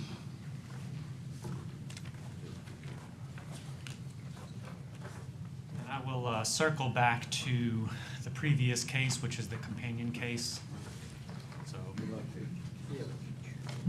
final one on the agenda for today would be Mr. Robert Jenkins. I'll run back through these, although you've already heard them, so that they're on the record. New convictions of theft of oysters. Date of offense was February 25th, 2022. Theft of oysters again the day before on February 24th, 2022. Failure to pay an oyster user fee, February 24th, 2022. Fishing waters of the Commonwealth without a license on February 22nd of 2022. And failure to register as a commercial waterman in the Commonwealth of Virginia. Date of offense on that is February 22nd, 2022. Date of conviction for all of these convictions was December 5th, 2022. And Officer Patrick West is the one on there. As you can see again, Mr. Jenkins has no licenses and permits for 2023, hence the convictions, and he has no previous convictions in the previous 5 years. Code section 28.2.528 requires the commission shall revoke all licenses and privileges for a minimum of 6 months to a maximum of 5 years from the date of conviction. Thank you. This is the recipient of the license on the last case. Thank you. Any questions for Adam? Thank you. Is Mr. Jenkins and the commission wish to speak on his behalf? Mr. Robert Jenkins. Officer West, is he here? Did you know? I did not see him, sir. All right, that being said, this is the individual that was serving as the undercover agent, so to speak, because you can't be an agent for an oyster fishery, for the last individual. So matters before the commission for discussion. Mr. Headley.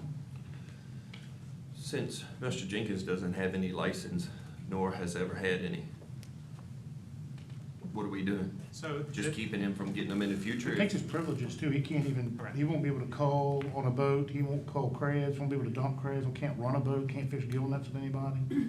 He can basically open Pepsi Colas or something. That's about it. We do on a commercial vessel. I would second that the licenses means that obviously he doesn't have any, but that prevents him from getting into the fishery, as well as privileges is that long list of everything that you could do on the water. I have a question for the Mr. Headley. What did he say when you came to him? When I interviewed him, Yes, sir. he had the numbers down to a science. He knew all So three. he was well aware. Oh, yes, sir.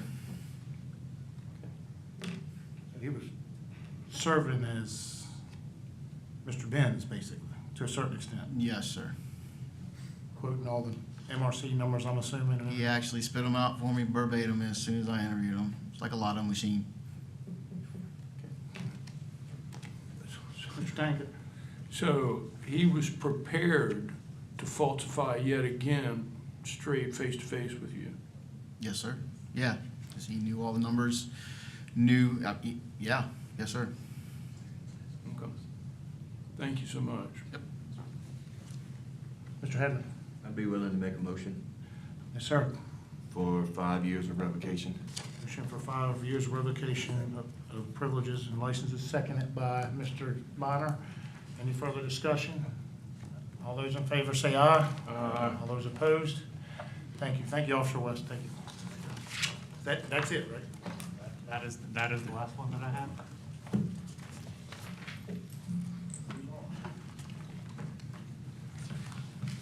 All right, Dustin Anderson, I think this is,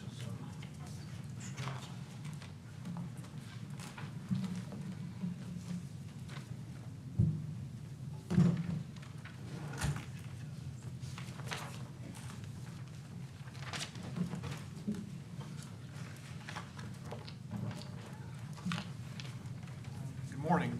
This is Dustin Anderson, MRC number 222638. He is requesting authorization to construct an open-sided boathouse and gazebo on a statutorily authorized private pier along the East River at 363 The Long Lane in Matthews County. The project is protested. Project location is here on the East River, which is a tributary to Mobjack Bay, and is located roughly in central Matthews County. Here's a closer aerial view of the project location. The applicant's property is outlined in red. I have also marked up the slide with the approximate the location of the protestants and the pier in green. We have 4 neighbors who have objected to the project, and Mr. Breeden and Mr. Stewart are the 2 adjacent riparian property owners. I'll come back to this slide in a few minutes. This is a plan view showing the applicant's request to construct a 6-foot wide by 417-foot long pier with a 384 square foot deck, wraparound finger pier, 480 square foot open-sided gazebo, and 480 square foot open-sided boathouse and 256 square foot gazebo. All these pier dimensions, as well as the staff's opinion that the pier is located in Mr. Anderson's riparian area and are not impacting navigation, support a staff determination that the pier meets the statutory exemption requirements in the Code of Virginia. The 480 square feet boathouse and 256 square foot gazebo also would have qualified for the exemption, but the neighbors are objecting to the project. The applicant has already been notified on this staff determination. However, since adjacent property owners are objecting to the roof structure, a public hearing is required to determine if they should be approved. This is what you're considering today. This is a cross-sectional drawing of the boathouse and gazebo showing the elevation of the roof structure, which would be 11 to 12 feet above the decking of the pier. This is a ground shot looking in direction of the pier alignment going out into the water along the East River. You can see the river here is pretty wide. Ground shot looking towards the adjacent property owner Breeden, who's objecting. And a ground shot looking towards the property of the APO Stewart, who's also objecting. Mr. Wilson Davis currently leases state-owned bottom as oyster planting ground, which incorporates some of Mr. Anderson's riparian area. Since the proposed pier would encroach into the oyster lease, Mr. Davis was notified of the proposed pier, determined if he objected to the project.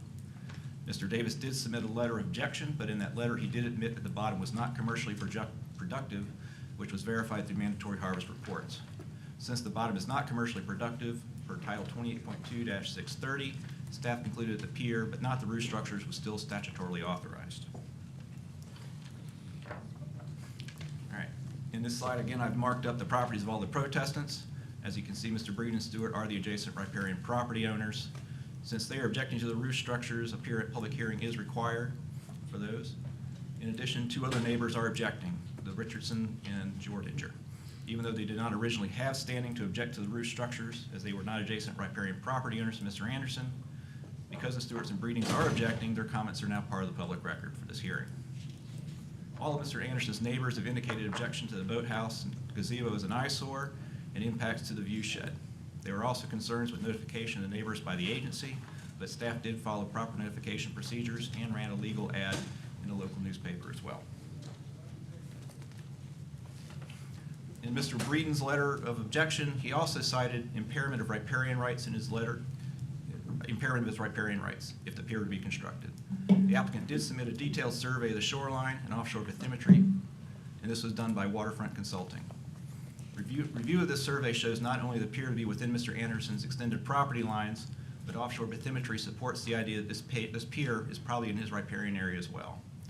Since the commission does not have the legal authority to define a person's riparian area, staff decided the applicant has met the requirements for the statutory authorization of the pier. If Mr. Breeden wishes to dispute that the proposed pier would be in his riparian area, then he should seek a legal remedy in court. Section 28.2-1203A5 of the Code of Virginia provides statutory authorization for private non-commercial piers meeting certain design criteria. This section also authorizes construction of open-sided boathouses measuring 700 square feet or less, which are designed to cover a single boat slip, and open-sided gazebos over pier decking measuring 400 square feet or less, provided that they are not objected to by the adjacent property owners and are allowed by local ordinances. In this instance, since both adjacent riparian landowners are protesting the boathouse, a VMRC subaqueous permit is required. The proposed boathouse measures 480 square feet in size, and the proposed gazebo is 256 square feet. Staff understands protestants regarding their view shed and riparian rights. However, note that the pier and proposed boathouse are essentially located on the applicant's property and encroach into the East River between Mr. Anderson's extended property lines. Therefore, staff believes the pier meets the statutory exemption requirements. If Mr. Breeden believes his riparian rights are being encumbered, then that is a civil matter should be resolved by the local circuit court. Additionally, the open-sided nature of the boathouse as a gazebo will only minimally impair the view shed of the adjacent property owners while providing protection for Mr. Anderson's vessel and shade the deck to provide protection to users from ultraviolet light. Section 28.2-630 of the Code of Virginia discusses the rights of riparian owners to build a pier that extends into oyster leases. Specifically, the law states that the pier's extended oyster leases do require permanent limited and extended to productive oyster leases.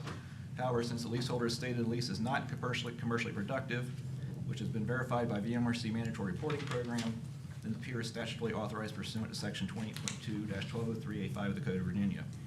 Accordingly, after evaluating the merits of the project against the concerns expressed by those in opposition to the project, and considering all the factors contained in 28.2-1205 of the Code of Virginia, staff recommends approval of the project as proposed. Glad to answer any questions. Any questions, Mr. Johnson from the commission? Thank you, Mike. Thank you. Is the applicant or an agent for the applicant present, wish to speak on this matter? Raise your right hand. You swear to tell the whole truth, nothing but the truth, so help you God? I do. Please state your name for the record. My name is Brian Peoples. I'm actually Mr. Anderson's attorney. I work for the firm of Pender and Coward. The firm's address is 222 Central Park Avenue, Suite 400, Virginia Beach, Virginia 23462. And sir, if you're ready? Yes, proceed. Okay. So again, like I said, I have the pleasure of representing the applicant, Mr. Dusty Anderson. He's here. He's in the third row in the gray suit. And also here is Mr. Bob Simon from Waterfront Consulting Incorporated, and he is back here in the blue shirt. Mr. Simon is the person who did the riparian apportionment survey that I'll talk about here in a second. He's also the engineer that designed the pier and submitted the JPA. He's the agent. So thank you to Mr. Johnson and to the staff for that actually very good presentation. And we, as the applicant, agree with everything in the presentation and also with the assessment and with the recommendation to approve as requested. And I just do want to remind everyone, and I know that you know this, but I'll remind you all that we really are only here to talk about the open-sided boathouse and gazebo, not the pier itself. Because the pier itself has already been determined to be statutorily authorized, and a no permit necessary letter has already been released for the pier itself. So we're just here to talk about the structures on the end of the pier, the open-sided covered structures. I do think it's a little bit important, because there are objectors here, to just do a very brief background about how we got here. So Mr. Anderson did initially submit a JPA back in 2016. And just for the record, that was 16-0836, seeking to build a pier with an L head and a covered open-sided boathouse. And on May 20th of 2016, he received a no permit necessary letter to build that pier. But things happened, and that pier was not constructed. So in early 2022, Mr. Anderson decided it was time now to build the pier. Now, he still had the no permit necessary letter from back in 2016. He briefly thought about changing his design a little bit. Long story short, the neighbors raised some concerns. They were worried that there would be an encroachment upon their view shed. They were worried about the pier maybe being in their riparian area, or not within Mr. Anderson's riparian area. And as the commission knows, an applicant to build a pier is not required to get into riparian area apportionment. There's no requirement to do that. However, in a very expensive abundance of caution, Mr. Anderson decided that he wanted to make sure that whatever pier he was going to build was only going to be within his riparian area and would in fact not encroach upon his neighbors. So he took it upon himself at quite a bit of an expense and quite a bit of time to hire, again, Mr. Simon at Waterfront Consulting Incorporated to perform a riparian area survey. And again, that's not a small investment. It's also not necessary, frankly, and I mean legally necessary. So Mr. Anderson did that. Why did he do that? He did it to make sure, again, that his pier and his boathouse was going to be within his riparian area and not interfering with his neighbor's property rights. took a bit of time to get that scheduled, that apportionment survey scheduled and done, and it was done in September of 2022. And by that time, because so much time had elapsed between the 2016 JPA and September of 2022, when the riparian area apportionment was done, the VMRC staff recommended that we resubmit a new JPA to alleviate confusion, and we did that. And so Mr. Simon submitted the current JPA, the one that's before you, on November 16th of 2022. And again, that's this one, that's 2022-2638 is that JPA number. And you've already heard the measurements. It's important to note that the pier goes straight out from Mr. Anderson's property. There are previous sketches where it may have bent towards the north, or it may have bent towards the south, but that's not the pier that's not the pier design that's been approved. That's not the pier design that he's going to build. It goes straight out. It goes straight out from his property into his own riparian area. And as soon as that JPA was filed, we started getting objection letters. Some of the objections, as have been noted, were from people who are not even adjacent property owners. They're from people who live several lots over and one of even behind Mr. Anderson. In response to those protests, on December 21st of 2022, I submitted a letter to the VMRC which addressed those objections, and that should be part of the record. Although we're not under any obligation to release to the public or to anyone the results of our riparian survey, I did do that. And as Mr. Johnson pointed out, the riparian area survey certainly indicates that this pier is within Mr. Anderson's riparian area and that nobody's riparian rights are being violated. To briefly address the objections that we think we're going to hear. Again, we think that we're going to hear the protesters talk about their riparian area or their riparian rights. As has been pointed out, and as you know, that's not within the purview of the VMRC. But nonetheless, we did take the very unusual step of getting the survey done, and that should set everyone's mind at ease. And as the staff report also points out, the pier isn't really even close to the property line. It's 50 feet off one property line, it's 100 feet off the other property line. This isn't one of these cases where someone builds a pier, right down the property line, and then you have to wonder whether the structure like the boathouse or the boat lift is gonna maybe be encroaching. It's just not. And again, to point out that some of the objectors aren't even adjacent property owners. You're gonna hear objections probably to view shed and property value. There's no court-recognized riparian right to an unencumbered view shed. There's no evidence whatsoever that it will impact anyone's property value. It's a very typical open-sided design. It's usually not even protested. There's thousands of them all over Virginia. And as the staff noted, it actually causes extremely minimal impact to anyone's view because you can see through it. The notice requirements is a strange objection. Again, only the adjacent property owners are required to be notified, and they were. Appropriate notices were published, and it's pretty obvious that the protesters received notice because they all submitted protest letters within about a month of the JPA being filed, and frankly, they're here. So it's a little bit difficult for people to say that they didn't receive appropriate notice when they're actually here at the hearing to protest it. The oyster lease issue is not relevant. As was pointed out, there is an oyster lease in the area, but it's not productive, and there's no authority and no reason to stop a boathouse from being approved for a non-productive oyster lease. And so, again, we very much respect everyone's right to object and to protest, but nonetheless, we don't believe that any of the objections have merit. It's a statutorily approved pier. It's an open-sided boathouse. It's within the applicant's riparian area, and for that, we'll ask that you approve the JPA as submitted. And if there are no questions for me, again, we do have the applicant and the engineer present for questions as well. Any questions from the commission? Thank you. Thank you. Is there anyone else not associated with the applicant that wishes to speak in support of this project? Any speakers in opposition? Come forward.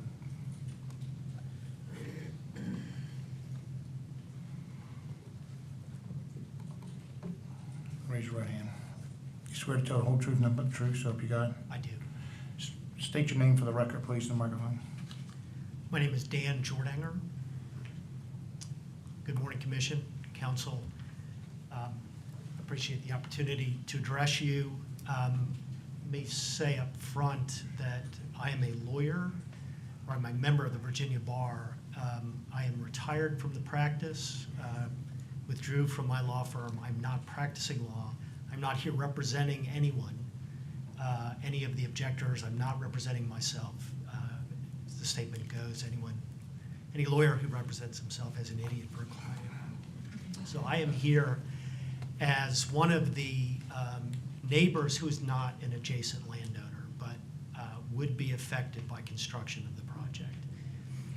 My wife, Leslie, and I own the property that Mr. Johnson's map indicated at the northern point of the area.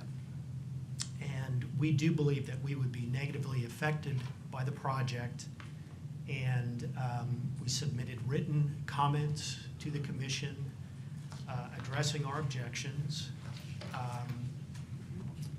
One of the comments that we addressed has been, I think, resolved to our satisfaction this morning, and I want to thank Mr. Johnson and Mr. Peebles for doing so. We were concerned that there were two conflicting drawings showing different depictions of the project extending into the river. And I think we're all clear now that if it's constructed, it will go straight into the river. So thank you for clarifying that. I do want to say that my wife and I submitted a request and were authorized to construct a small pier off of our property into the cove that is north of our property in 2022, and it did not generate any objections, in part because it is consistent with the neighborhood, consistent with the way the properties are laid out in this area of the Long Lane. And Mr. Anderson's project has generated opposition from neighboring property owners and the permit holder for the oyster ground in which the project would be constructed, because the project would be, in our view, an unreasonable use of the area and is inappropriately oversized for this part of the East River. We also think it is inconsistent with the character of the neighboring properties, and some of the neighbors of Mr. Anderson will address that further.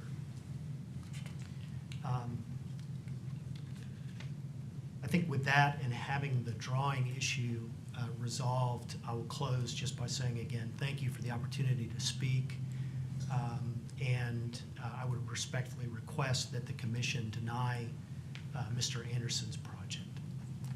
Thank you. Any questions from the commission? No, thank you. Anyone else want to speak in opposition to this subject, this project?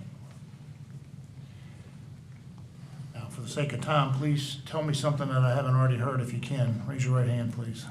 You swear to tell the whole truth and nothing but the truth, so help you God? Yes, sir. State your name for the record. My name's Edward Breeden. My wife Susan here. We're the adjacent property owners, which is called Myrtle Grove. It was part of a Century Farm, 180 acres, has since obviously been subdivided. We purchased the house in August of 2017. The house, one of the stipulations that we wouldn't tear it down. We love the place, we love the views. My typical mornings, I'll wake up, I'll let the dog out, feed the dog, sit down with a cup of coffee, and I look out at the most gorgeous river out there. I don't want a lot of people to know about it, in fact. I've got some photographs here I'd like to share if it's all right. If you present them to the commission, you do not give them back. I think I can afford that. Come on. Just letting you know. They're mine once you put them in my hand. That one looks towards Mr., both of these copies. Okay. There's his property, there's the Jordanger's house. This is directly out, that's what I see every morning. Sir.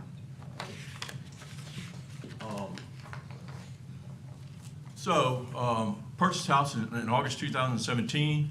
I had talked previously with Mr. Anderson. I met him in September at the property, and I point blank asked him, not in any accusatory tone, tone. I just wanted to know if he had looked into or considered having a pier built.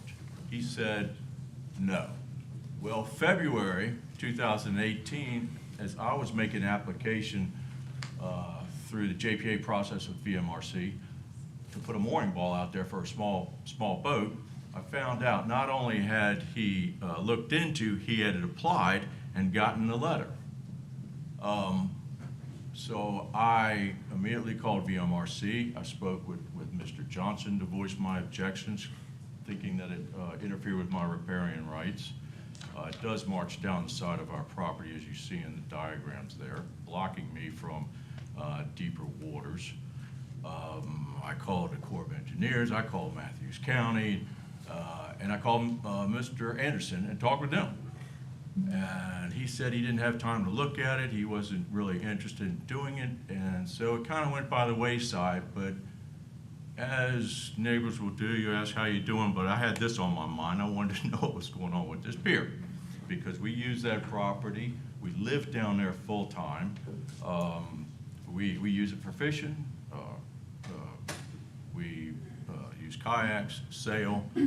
I have honestly had some interest in the oyster grounds, and my neighbor to the other side, Morris Davis, has extended verbally an option to purchase that lease.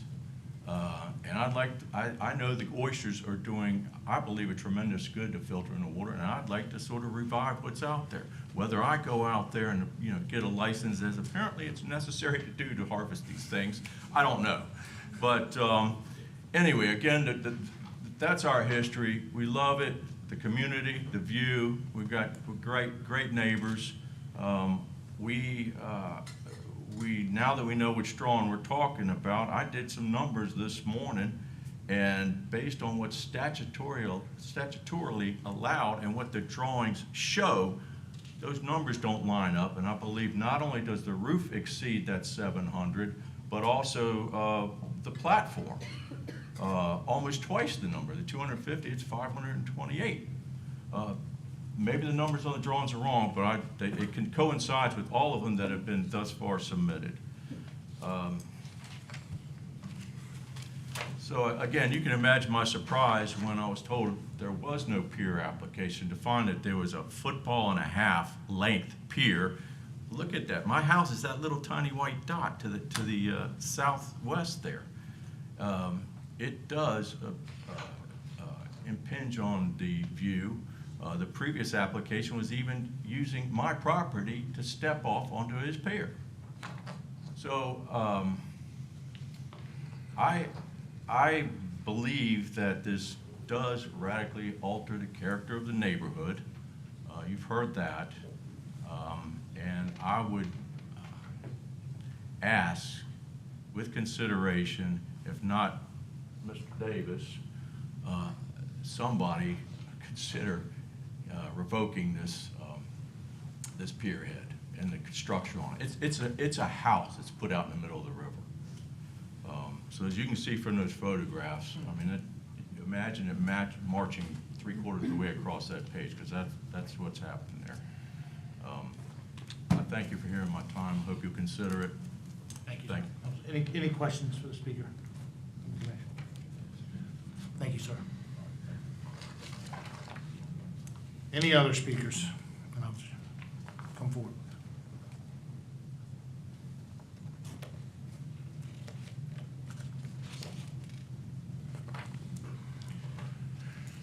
You swear to tell the whole truth and nothing but the truth, so help you God?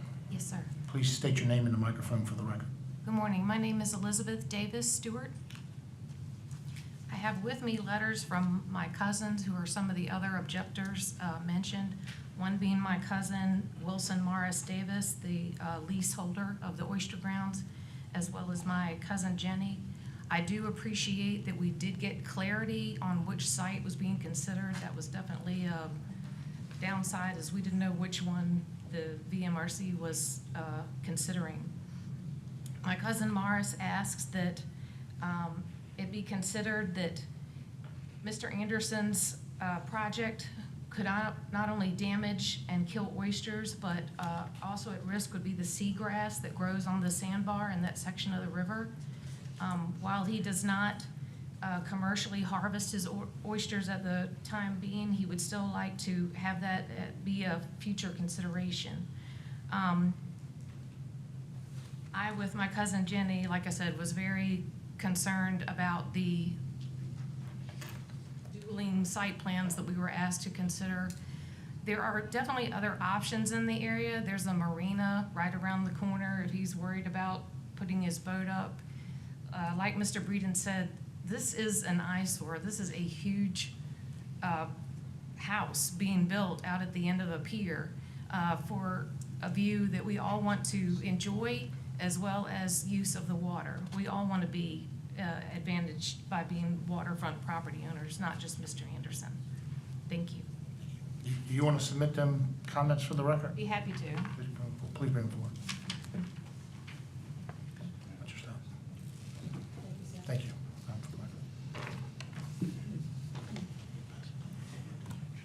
Is there anyone else that wants to speak in opposition?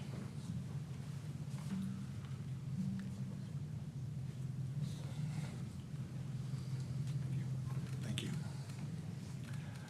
Sir, you can come up for rebuttal. Please state your name again for the record. For the record, again, Brian Peoples, attorney for the applicant, Mr. Anderson. This will be very brief. I just want to briefly address a couple of things. One, there was an objection that the pier is out of character for the neighborhood. The pier goes only out to barely past the 2-foot contour. It really can't be any shorter in order to provide access to navigable water. And of course, access to navigable water is the reason to build a pier. There was an objection that somehow it blocks, I think it was the southern property owner's access to deeper water. That's the first time we've heard of that. As we all know, the U.S. Army Corps of Engineers is the agency that is in charge with extending authority over navigable waterways of the U.S., and they receive copies of JPAs, and we have not received any kind of, any sort of inkling from the Army Corps of Engineers that this is a hazard to navigation or that it blocks a channel or blocks anyone's access to the water. There are objections that somehow an open-sided boathouse would impact oysters or seagrass. Again, there's no evidence of that.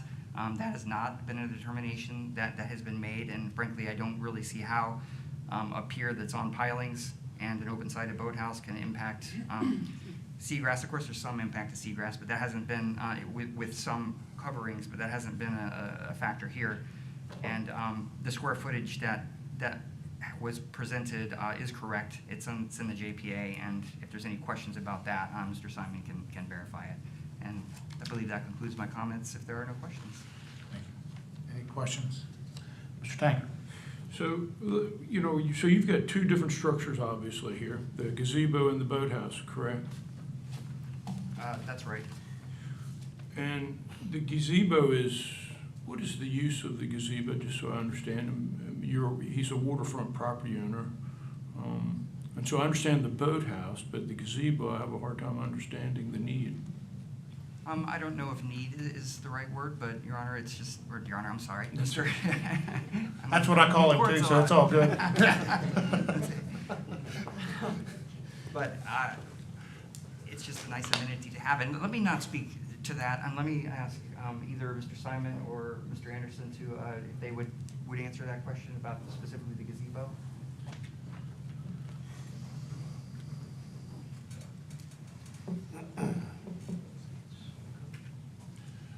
Raise your right hand.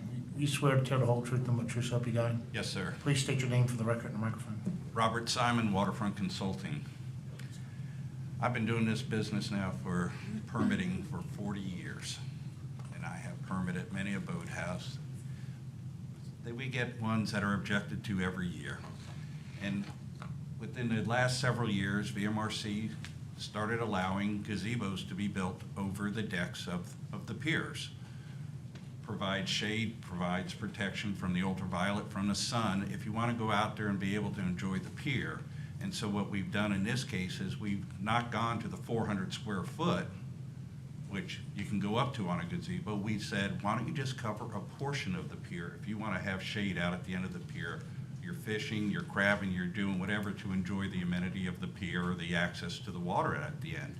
And so that is what we've done in this situation. We've only covered a small portion of the pier to offer some shade for somebody out there. When you're, you know, it's not you just go out on your pier, you walk out on the end and you walk back. You want to be able to enjoy the end of it as well for fishing, crabbing, or whatever purposes. So that's why we have the gazebo portion on this application. Any more questions, gentlemen? Any more questions? Mr. Headley? The gazebo, is it screened inside, any of it No, closed it's at the open bottom? side, it's open as well. Completely open? Yes, sir.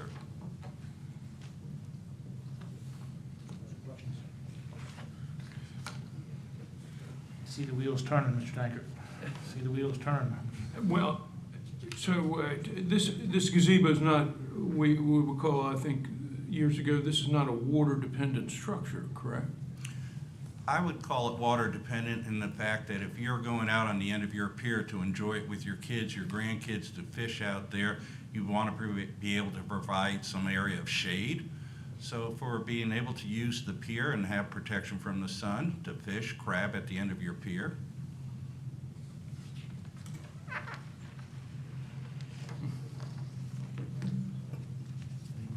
Any further questions from the commission? Thank you, sir. Thank you. Any more questions from the commission? That being said, matters before the commission for discussion. I'm confident with staff, so I move to approve staff recommendation. A motion from Mr. Monitor to approve staff recommendations. Do I have a second? Second by Mr. Branson. Any further discussion? Mr. Tackett? I do have some concern here with regard to this gazebo. I'm, in my memory, perhaps as I've gotten older, it's failing, but I don't remember but so many gazebos being approved by the commission. And Mr., you want to get Mr. Owen up here to comment? yes, that'd be helpful. His wheels are turning like yours were a second ago. All right, so gazebos are authorized by statute and with the consent of the adjacent property owners. So we approve many of them. Well, the General Assembly, these are statutorily authorized by the scores every year. There are certain that come before you under protest by law, so they're not authorized by statute in the face of opposition. So it is at the will of the commission, but the General Assembly did amend the code to allow for the 400 square foot of decking and the 400 square foot gazebo or open-sided shelter as they did with the boathouse. So it was the intent of the General Assembly to allow them by statute unless there is opposition. So there are a number of gazebos that never make it into this room because they're authorized by statute. Thank you so much. Opposition is the key term. Any further questions? So I further would state then, so if there is opposition, it's not statutorily approved, correct, Mr. Owen? And, this is as has been testified to, this is a neighborhood, it's no longer a farm. People have moved here to enjoy all the different things that go along with this neighborhood on the water. I take the protests I take them seriously. I think this is a beautiful area, and a gazebo out on Overstate Bottom is, I don't think it's necessary. I've crabbed, maybe I shouldn't have, out in the open sun as a child, many a day. So I can't support the motion. So I have a motion and a second. Do I have any further discussion or anything else? That being said, we'll put this for a vote. All those in favor of staff recommendations, say aye. Aye. All those opposed? No. No. No. Okay. Can the noes raise their hand, please? Ms. Lusk and, give me a second, Mr. Tankard and Mr. France say no. All the ayes, raise your hand, please. Ms. Kellum, Mr. Branson, Mr. Monner, Mr. Headley, and Mr. Erskine. Motion passes 5-3. Thank you.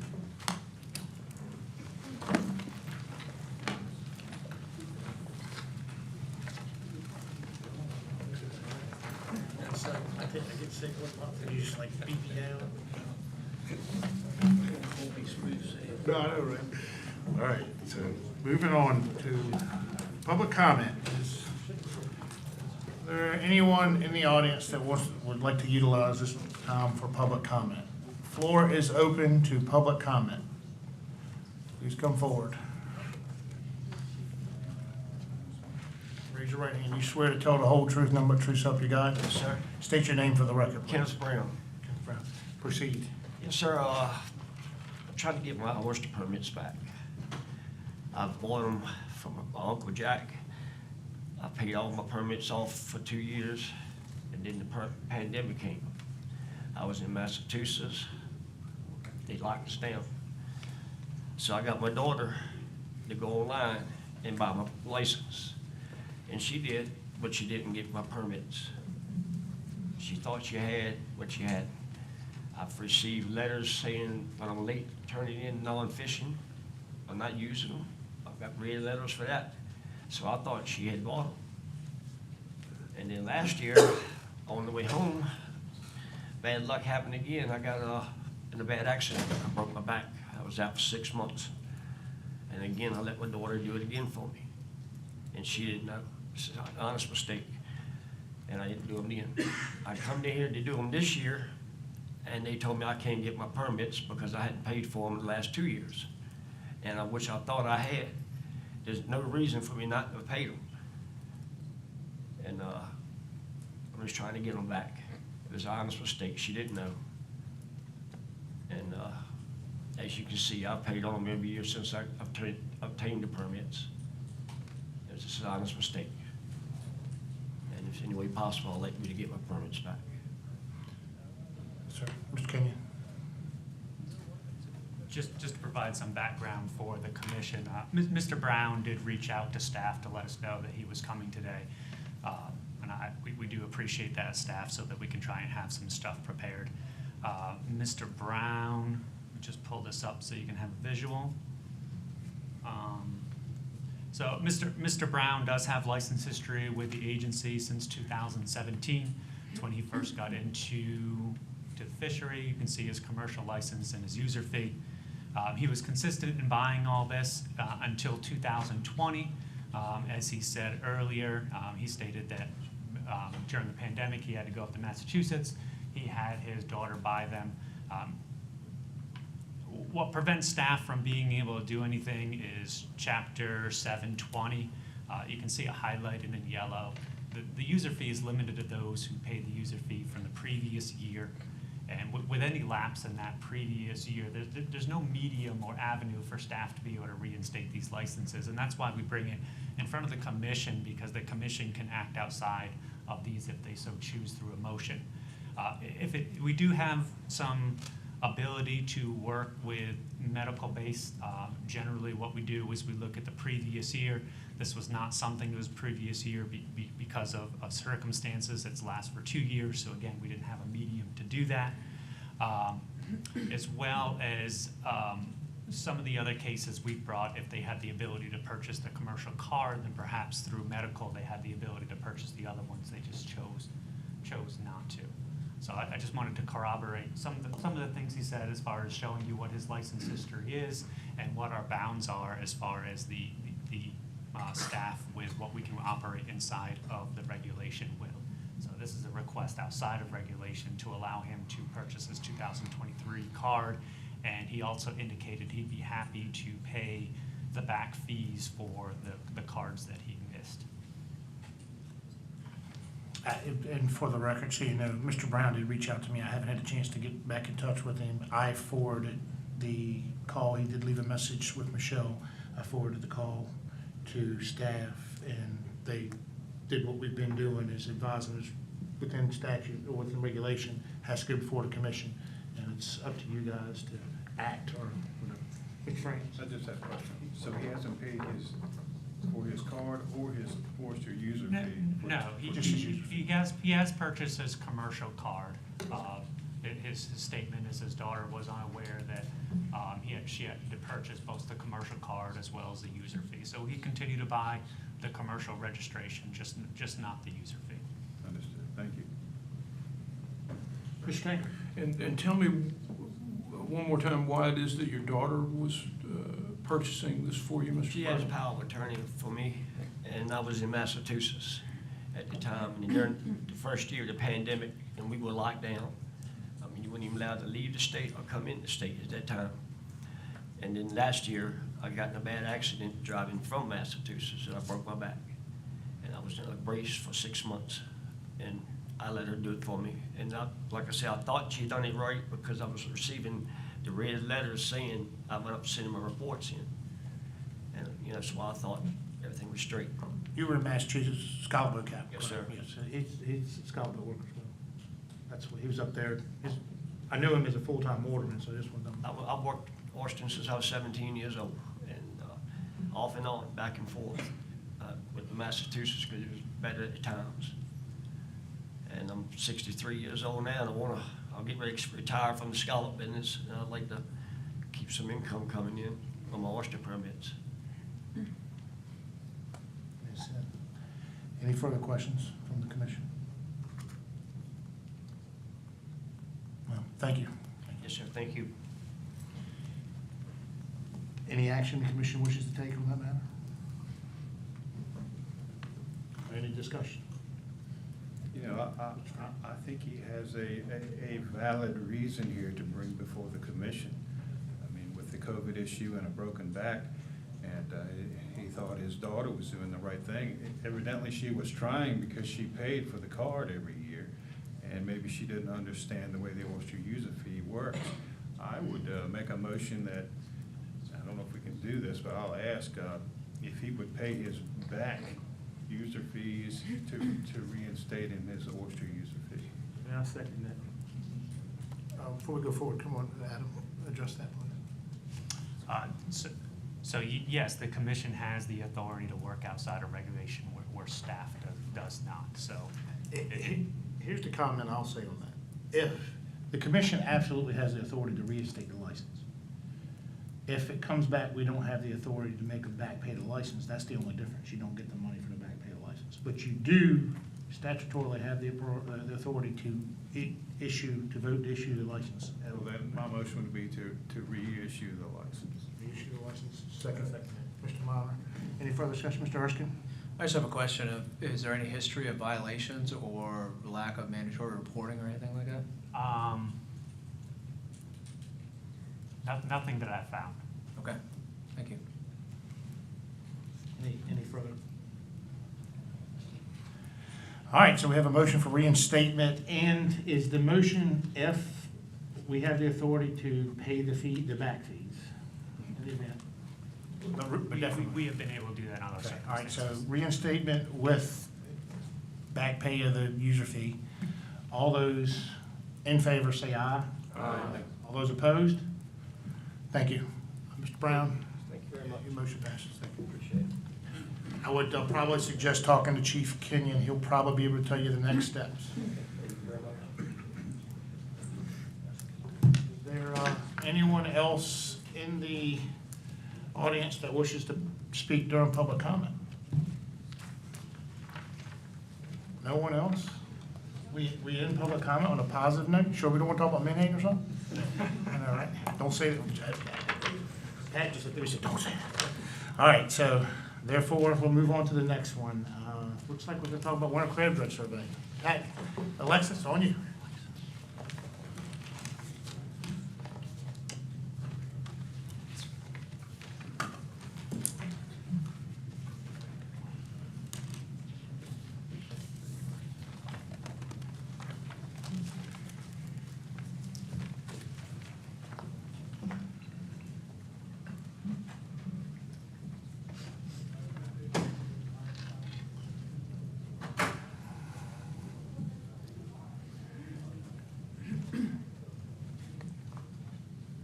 Thank you, Commissioner and members of the Commission. Today I'll be presenting the 2022-2023 Blue Crab Winter Dredge Survey results and information pertaining to Chesapeake Bay and Virginia's blue crab fisheries. Just to follow along with the presentation today, first I'll be discussing the Winter Dredge Survey abundance results and reference points, then Bay-wide harvest data and its reference points, and then Virginia's commercial harvest data specifically. So the Blue Crab Baywide Winter Dredge Survey is conducted jointly by the Virginia Institute of Marine Science and the Maryland Department of Natural Resources each year, has since the winter of 1989-1990. Every December to March, they sample 1,500 random sites throughout the bay.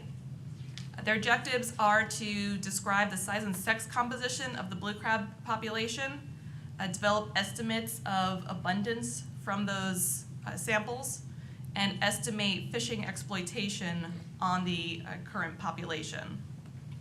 These results are an important tool for managers who have used abundance and exploitation levels to determine what or if management is needed each year.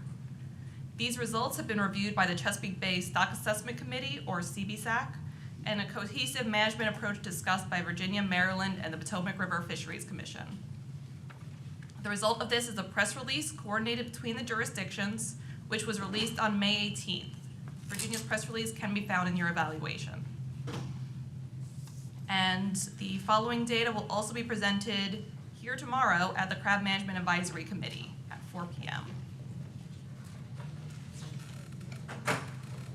So for 2023, all abundance estimates increased from 22, which is good news.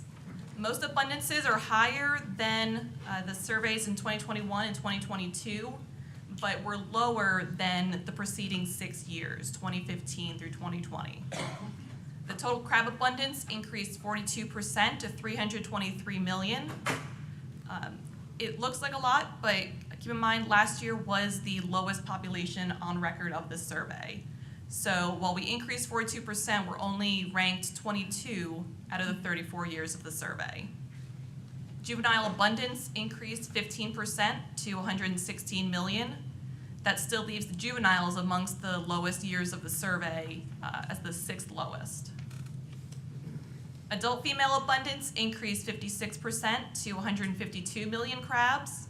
That has us above the abundance threshold of 72 million crabs. So if we had fewer than that, we'd consider the population depleted.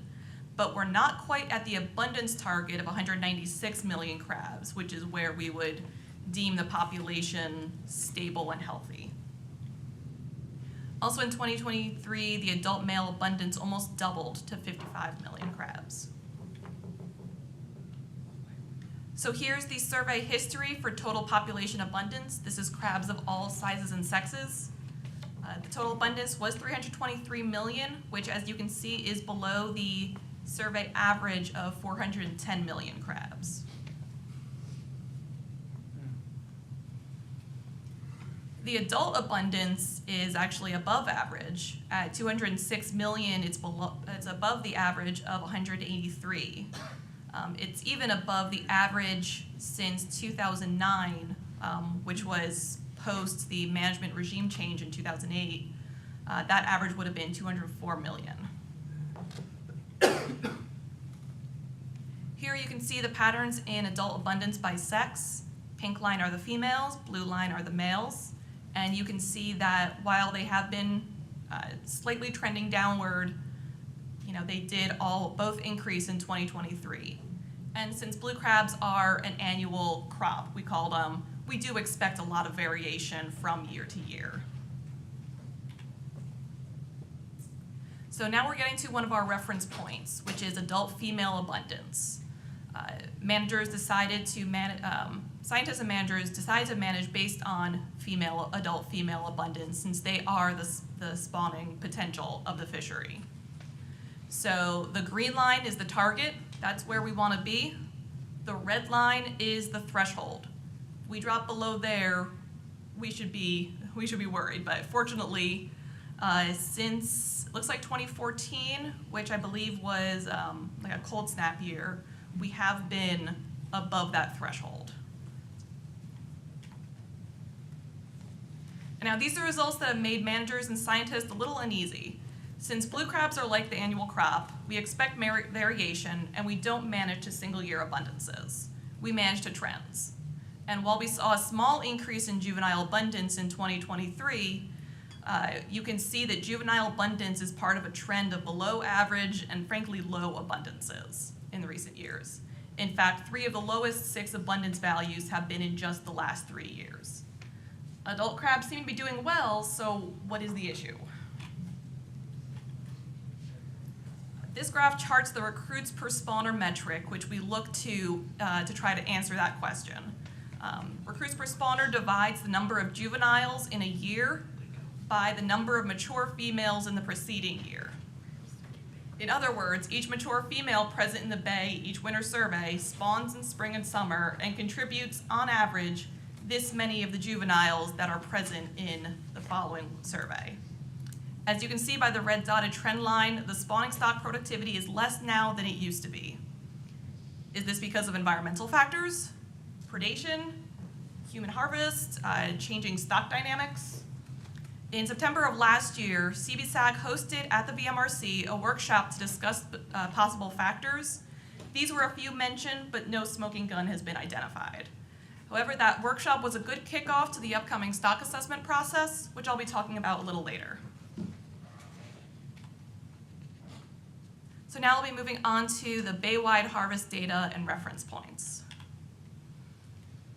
So bay-wide commercial harvest of blue crabs from Chesapeake Bay increased 3% from last year. This is from 2021. We're talking 2022 harvest. Since this is bay-wide, it does exclude Virginia's seaside areas. While harvest increased in Maryland Potomac River, it did decrease in Virginia, which we'll get into a little later. The biggest change in harvest came from female crabs. Due to distribution of the stock, Virginia tends to catch more female crabs, while Maryland tends to catch more males. However, harvest in 2022 came closest to the even split in female harvest between Maryland and Virginia that we've seen. Managers have asked to see distribution maps of the winter dredge densities throughout the bay by sex, which we're hoping can tell us a little bit more if distribution is what's causing this, or if it might be harvest patterns affecting this outcome. On the other hand, male harvest distribution has remained fairly consistent along the time period.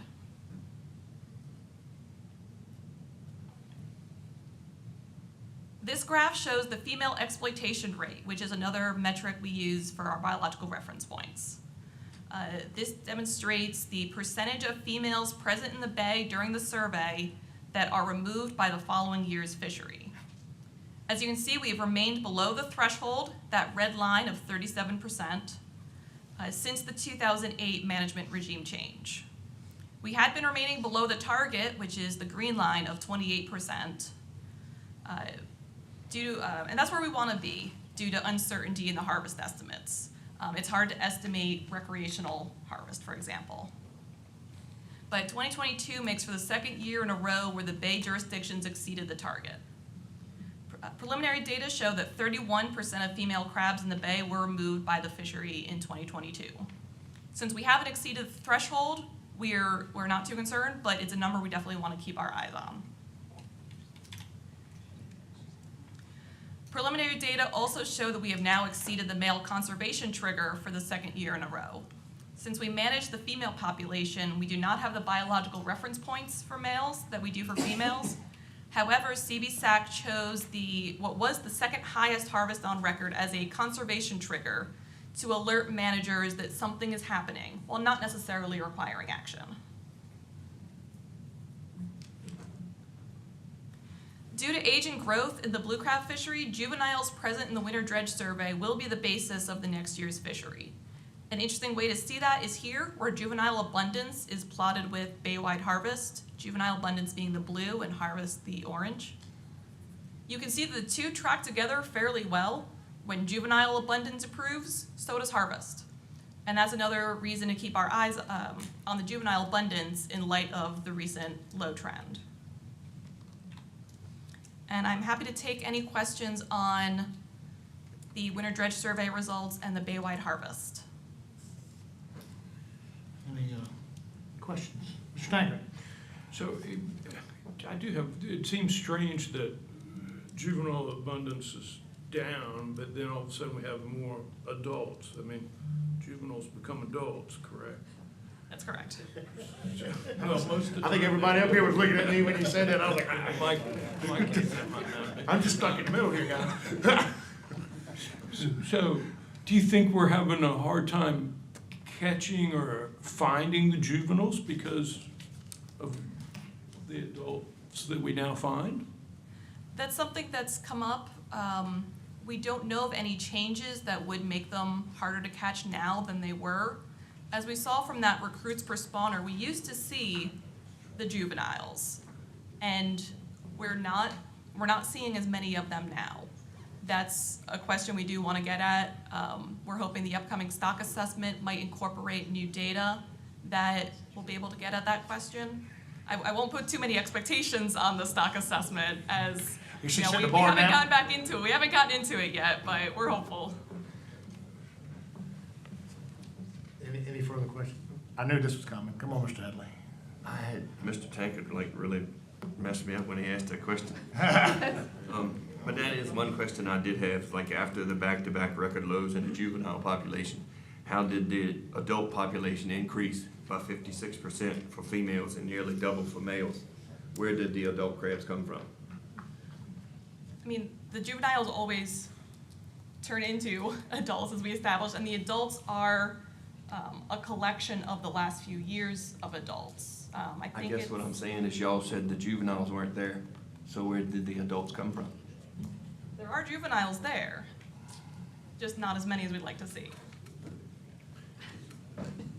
So a follow-up question, so the proportion of juveniles to adults, maybe there's something there that we need to discuss. I mean, so we understand sort of the proportions that play out. Yeah.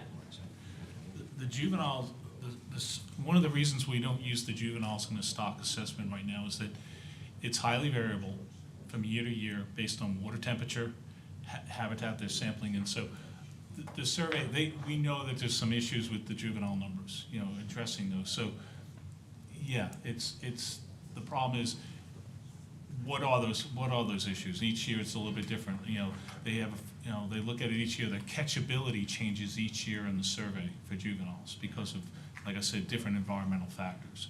So one of the things we've done is we're looking at the stock assessment. We had a workshop recently, last September, where that was the crux of it was like, what's happening? What's happening over the last 10 years? What's happening to juveniles? How can we see a 56% increase in adult populations, but still have low juveniles? Where are they coming from? We don't, and that's why Alexa said in the new stock assessment, we're going to be looking at some of these new other data sets that we may have, the VIMS trawl survey, Maryland trawl surveys as well, maybe looking those as an indicator for juveniles. So there's something in the dredge survey that the juvenile numbers, we're not, I don't want to say confident, but we know there's some problems with those data. And so, and that's why, but, they're very confident in these adult populations and the estimates they're getting from those. So, in a nutshell, yeah, simple biological lesson, you're gonna have to have juveniles to have adults, but we know there are some problems with the winter dredge survey with juveniles and their estimates. Mr. Erskine, you have questions, Mr. Erskine? You want to follow? No, sir, go ahead. So you touched on it a little bit, I guess. I appreciate the presentation.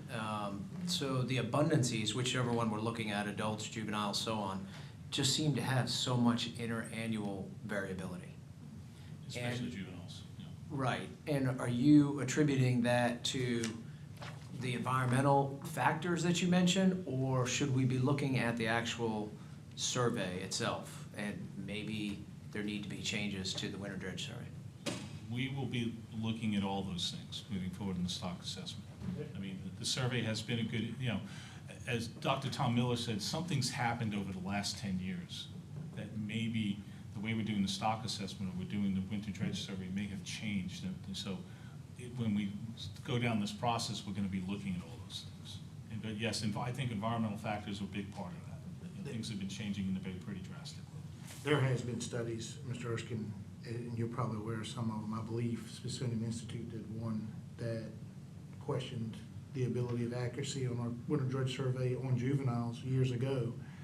And the reason being is the reason, and they acknowledged the issue years ago with the juveniles is because the areas oftentimes that the juveniles will be, which is much of the shoaler water, the survey typically doesn't occur in the areas as frequent because they target mainly the adults around the bay. So it's kind of and as the water temperature and climate change and everything else changes, I guess that's going to fluctuate, and we'll have to adapt and change as well.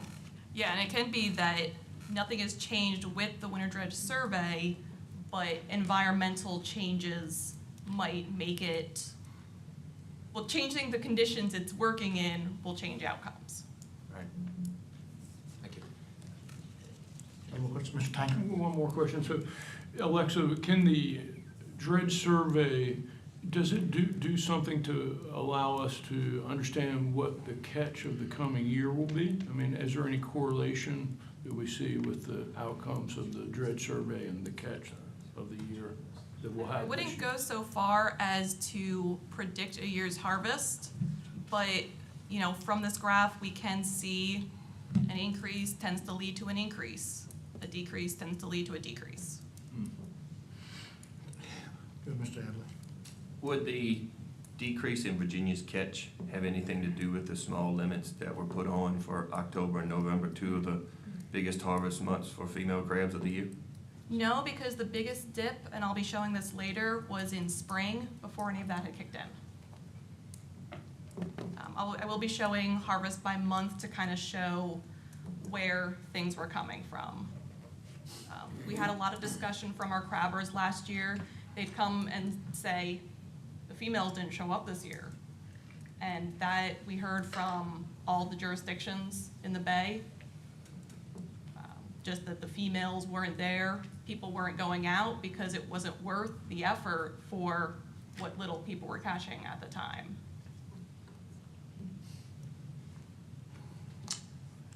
I'm sure that discussion will happen again tomorrow. Go ahead. Yes, sir. Mr.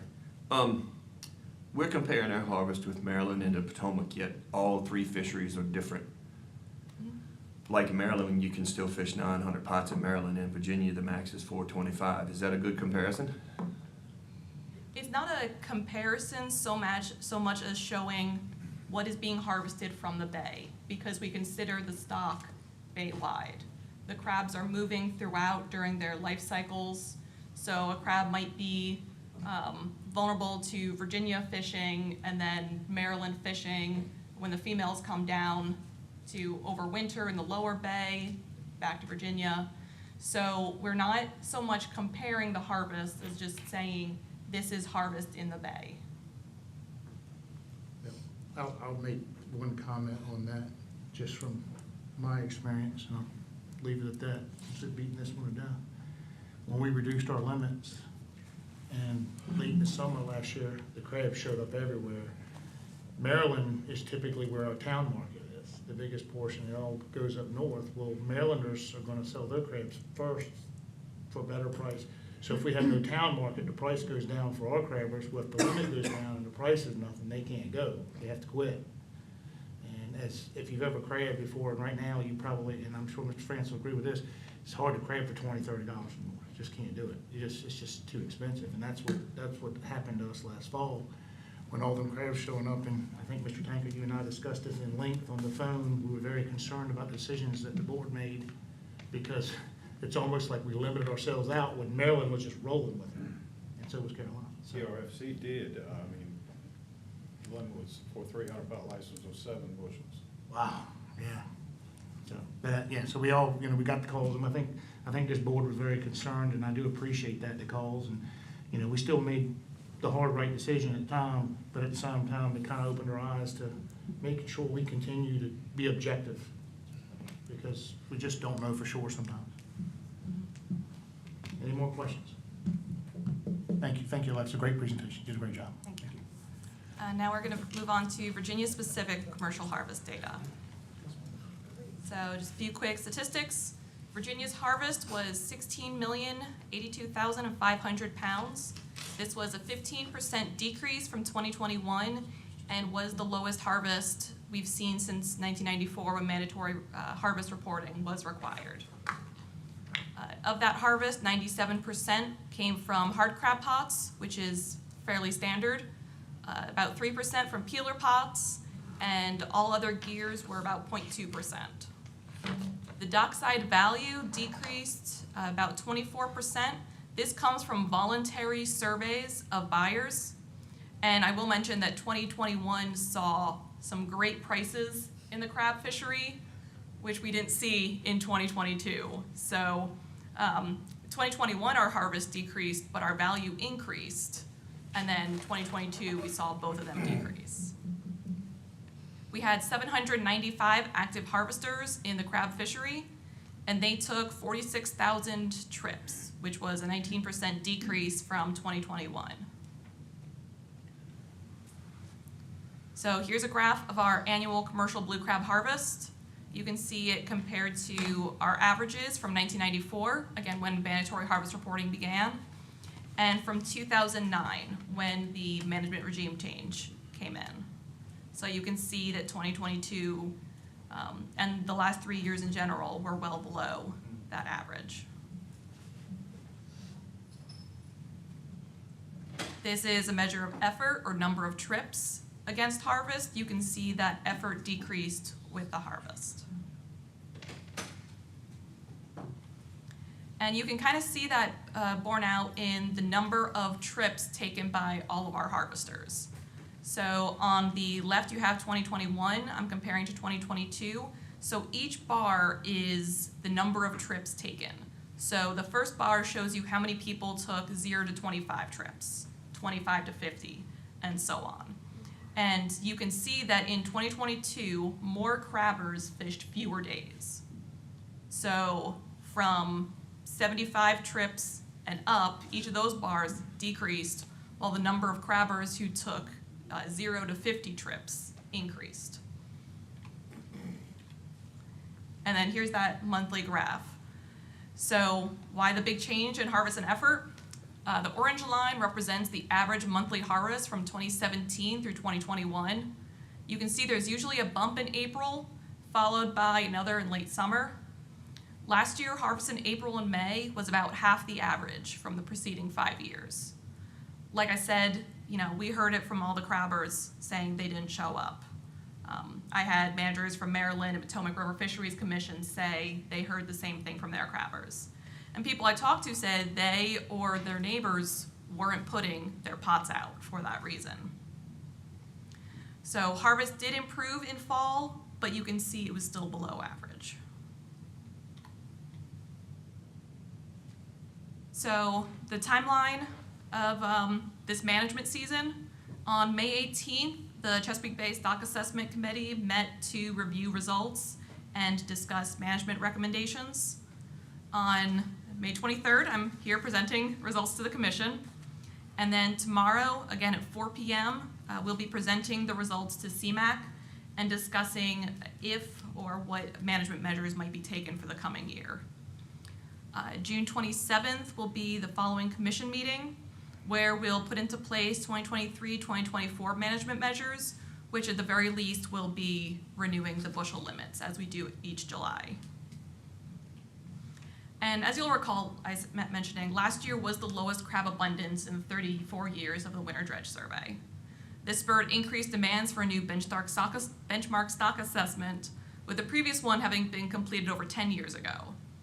A new stock assessment can incorporate new data and new modeling approaches, and will inform the biological reference points such as target and threshold that I showed you in that presentation.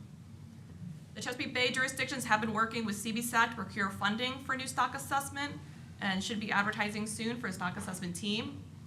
It's expected that a data workshop to assess what data is available and what is appropriate for use. We expect that to be in fall of 2023.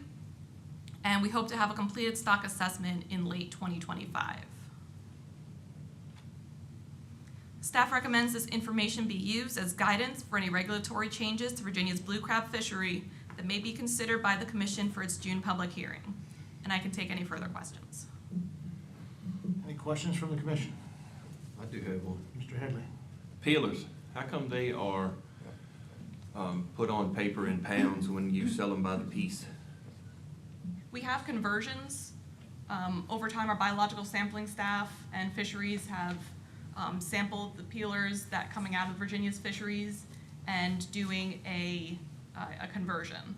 So when they're reported to us in whichever unit, it's then converted into pounds.